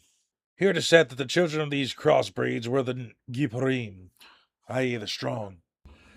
Powerful. Now, Gibrim is the plural of Gibror. It is possible to assume a connection from the consonantal root between Gevriel and the semi-divine race of the Giborim. Was he a Gibor, Giver, of El, a man of power from the lineage of the Giborim or the Giverim, plural, or Giver? We do not possess a definitive answer, but we cannot but remember that a Gavriel is one who visits Mary and she becomes pregnant with Jesus. This biblical passage also provides an additional element of curiosity. Traditional translations say that Gabriel, Daniel 9:21, arrives flying fast. This biblical passage also provides an additional element of curiosity. Traditional translations say that Gabriel, Daniel 9:21, arrives flying fast. The biblical expression, however, does not refer to flight. Gabriel arrives being weary of weariness. The etymology of Yahaf recalls the sense of to strive to ascend, to strive to the point of exhaustion, Clark.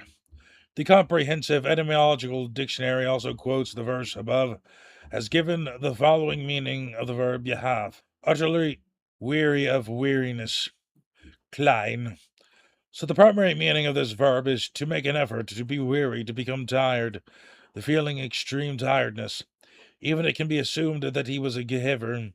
Still, he was not exempt from the normal physiological functions of a material body that expends energy in its actions. So a traditional portrayal of Gabriel as an angel who comes along flying lightly is downright invented. He was simply tired. Daniel 10. In Daniel 10, the prophet receives revelation in the third year of Cyrus's reign, 536 before Common Era, while he is with other people on the bank of the Tigris River. He lifts his eyes and sees Daniel 10:5-6. Man 1 being dressed linen. This figure had hips belted with gold from Uphaz, body like that of stone, tarsic topaz, foreparts like barak lightning, eyes like lephide, torches of fire, arms and feet like the eyes of Nikoset, polished bronze, voice sound like the sound of Hamon, the rumbling produced by a multitude. Daniel 10:6. We note at once that this individual is not even called Malachim, but is, i.e., man. Daniel therefore sees a male individual whose appearance suggests some garment, shining in every part and covered within a woven linen tunic. This prompts us to return briefly to Ezekiel, as we find in this passage from Daniel an exciting cross-reference. Ezekiel 9 and 10 describe the movements of the chariot of God. Here we quote two verses in which the appearance of the chariot is accompanied by the presence of various people, one of whom corresponds what Daniel also sees, Ezekiel 9:2. Man 1 being dressed linen. As in the book of Daniel, this person occupies a prominent position. He is also equipped with writing tools. He is given special duties in Jerusalem. The text emphasizes twice that he is clothed in linen. Similarity between the individual Ezekiel sees and the individual Daniel encounters in the passage above suggests that we are likely dealing here with a high-ranking official, working under direct orders from Yahweh, possibly wearing a uniform that denotes his status. Did Ezekiel and Daniel see the same sick man? Was he a Gehever of hell? Did he hold a special position in the hierarchy of officers entrusted with particularly important tasks? Was he supposed to maintain contact with and carry information to the people chosen to be the spokesman of the Elohim? That is, the prophet? The prophets? The prophets? The term prophet, Navi, contrary to what is often thought, does not indicate one who foretells the future, but one who speaks on behalf of, that is, a spokesperson. Flavius Josephus and the Heavenly Armies. For more information on the Judeo-Roman history, Roman historian Flavius Josephus and his work, we refer to the glossary. However, we want to quote here an excerpt from his work, The Jewish War. It is about an event strikingly reminiscent of some of the passages we have encountered in our examination of the multiplicity of the Elohim. Between A.D. 66 and 70, Rome intervened to crush the rebellion that had broken out in Judea and Jerusalem. The conflict ended with the conquest and destruction of the city by the Roman army commanded by Titus. The book recounts these events, and Flavius Josephus writes, "Not many days after the feast, on the 21st of the month of Artemisius, a miraculous vision appeared that one would find hard to believe. In fact, I believe that what I am about to recount might appear to be a fable if it did not have the support of eyewitnesses, on the other hand, and the confirmation of the misfortunes that followed on the other. Before the sun went down, war chariots and armies of soldiers could be seen in the skies over the entire region, emerging from the clouds and surrounding the cities. Moreover, the feast called Pentecost, the priest who had entered the inner temple at night to perform the usual rites, reported that they first heard shaking and banging, and then a group of voices saying, 'From this place we are leaving.' 6 VI 5 296 to 299.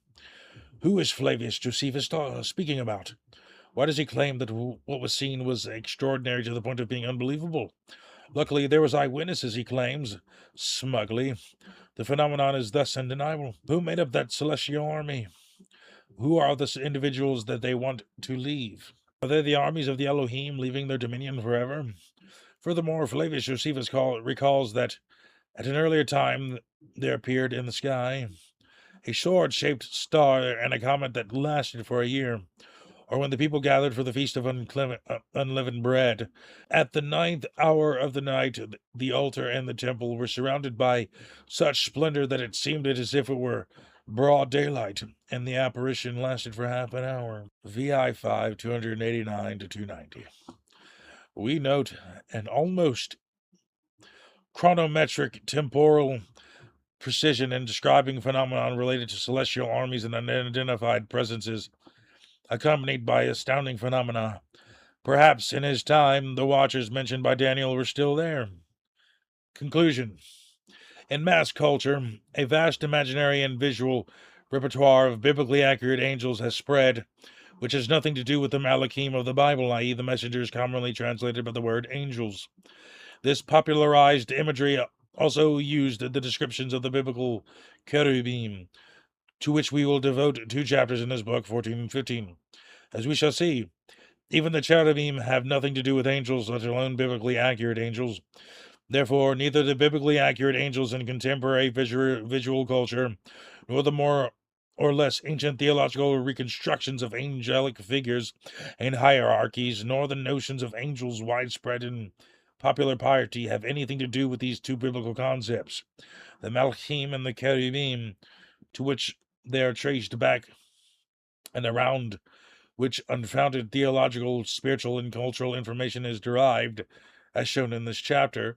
The angels, Malachim, in the Bible are flesh and blood individuals whose physical difference from humans is noticeable, but at the same time unmistakable and undeniable. The Malachim are more powerful than humans. They live in the camps whose access seems not to be permitted. They must ask questions in unforeseen situations. They perform functions in a practical nature. One of these functions is acting as Yahweh's spokesman, whose names they convey orders, give instructions, and communicate plans, and their human interlocutors, prophets, must share with the people. Again, it is not our intention to define or deny the existence of angels or spiritual beings, but to learn something about their representation in the Old Testament. Therefore, let us address the compelling question that inevitably arises after reading the biblical passages presented in this chapter, to which has been written about angels in religious, spiritualist, and devotional literature compatible with the figures of the Malachim presented in the Old Testament. We leave the question open, as we are sure to have provided enough material for everyone to make up their own mind. We want to conclude with a rapid foray into the New Testament, which is illuminating in many ways, in one of his letters, Paul of Tarsus writes, "Do not forget to show hospitality to strangers, for by doing so, some people have shown hospitality to angels without knowing it." Hebrews 13:2. Men and angels are similar in appearance. Further comment is unnecessary. So there you go, people. I want to conclude with, what exactly are they hiding from you? If you really think about it, you know what I mean? If Jews know this shit, it's in the Hebrew, the context. It's evident that there's henotheism, that Satan is not real, that we're dealing with mortal flesh and blood beings, in what you have been told, and what you believe, and what the vast majority of people believe about the Bible, and their beliefs are false. And I believe it is our duty to educate ourselves on this, because the enemies know, the people who control the world know, and they're not telling you. And I think that this part of the Bible situation thing, quite frankly, in all seriousness, is the most important issue that nobody really talks about. Like I said, it took Dark Matter 2525, a good decade of his own damn career as an atheist skeptic, to come out and start talking about the old text and context. Static in the Attic is a YouTuber who's gotten into this, a few others. But this context matters because I'm pretty sure it's half the world's population of 8 billion people, so 4 billion around, believe in a variant of Abrahamism, and every version of their beliefs tend to be 99.99999% of the time complete false bullshit that has been orchestrated and curated with deceptive tactics and translations and narratives, propaganda being forced at the expense of death if you refuse. You have this whole narrative, and years of only having people only certain people of God could read the Bible, and then some people couldn't even read it all. So be wary, especially if you understand the JQ or anything else like that, because they clearly know a lot. Do you? Thank you for watching. That's about all. Peace out.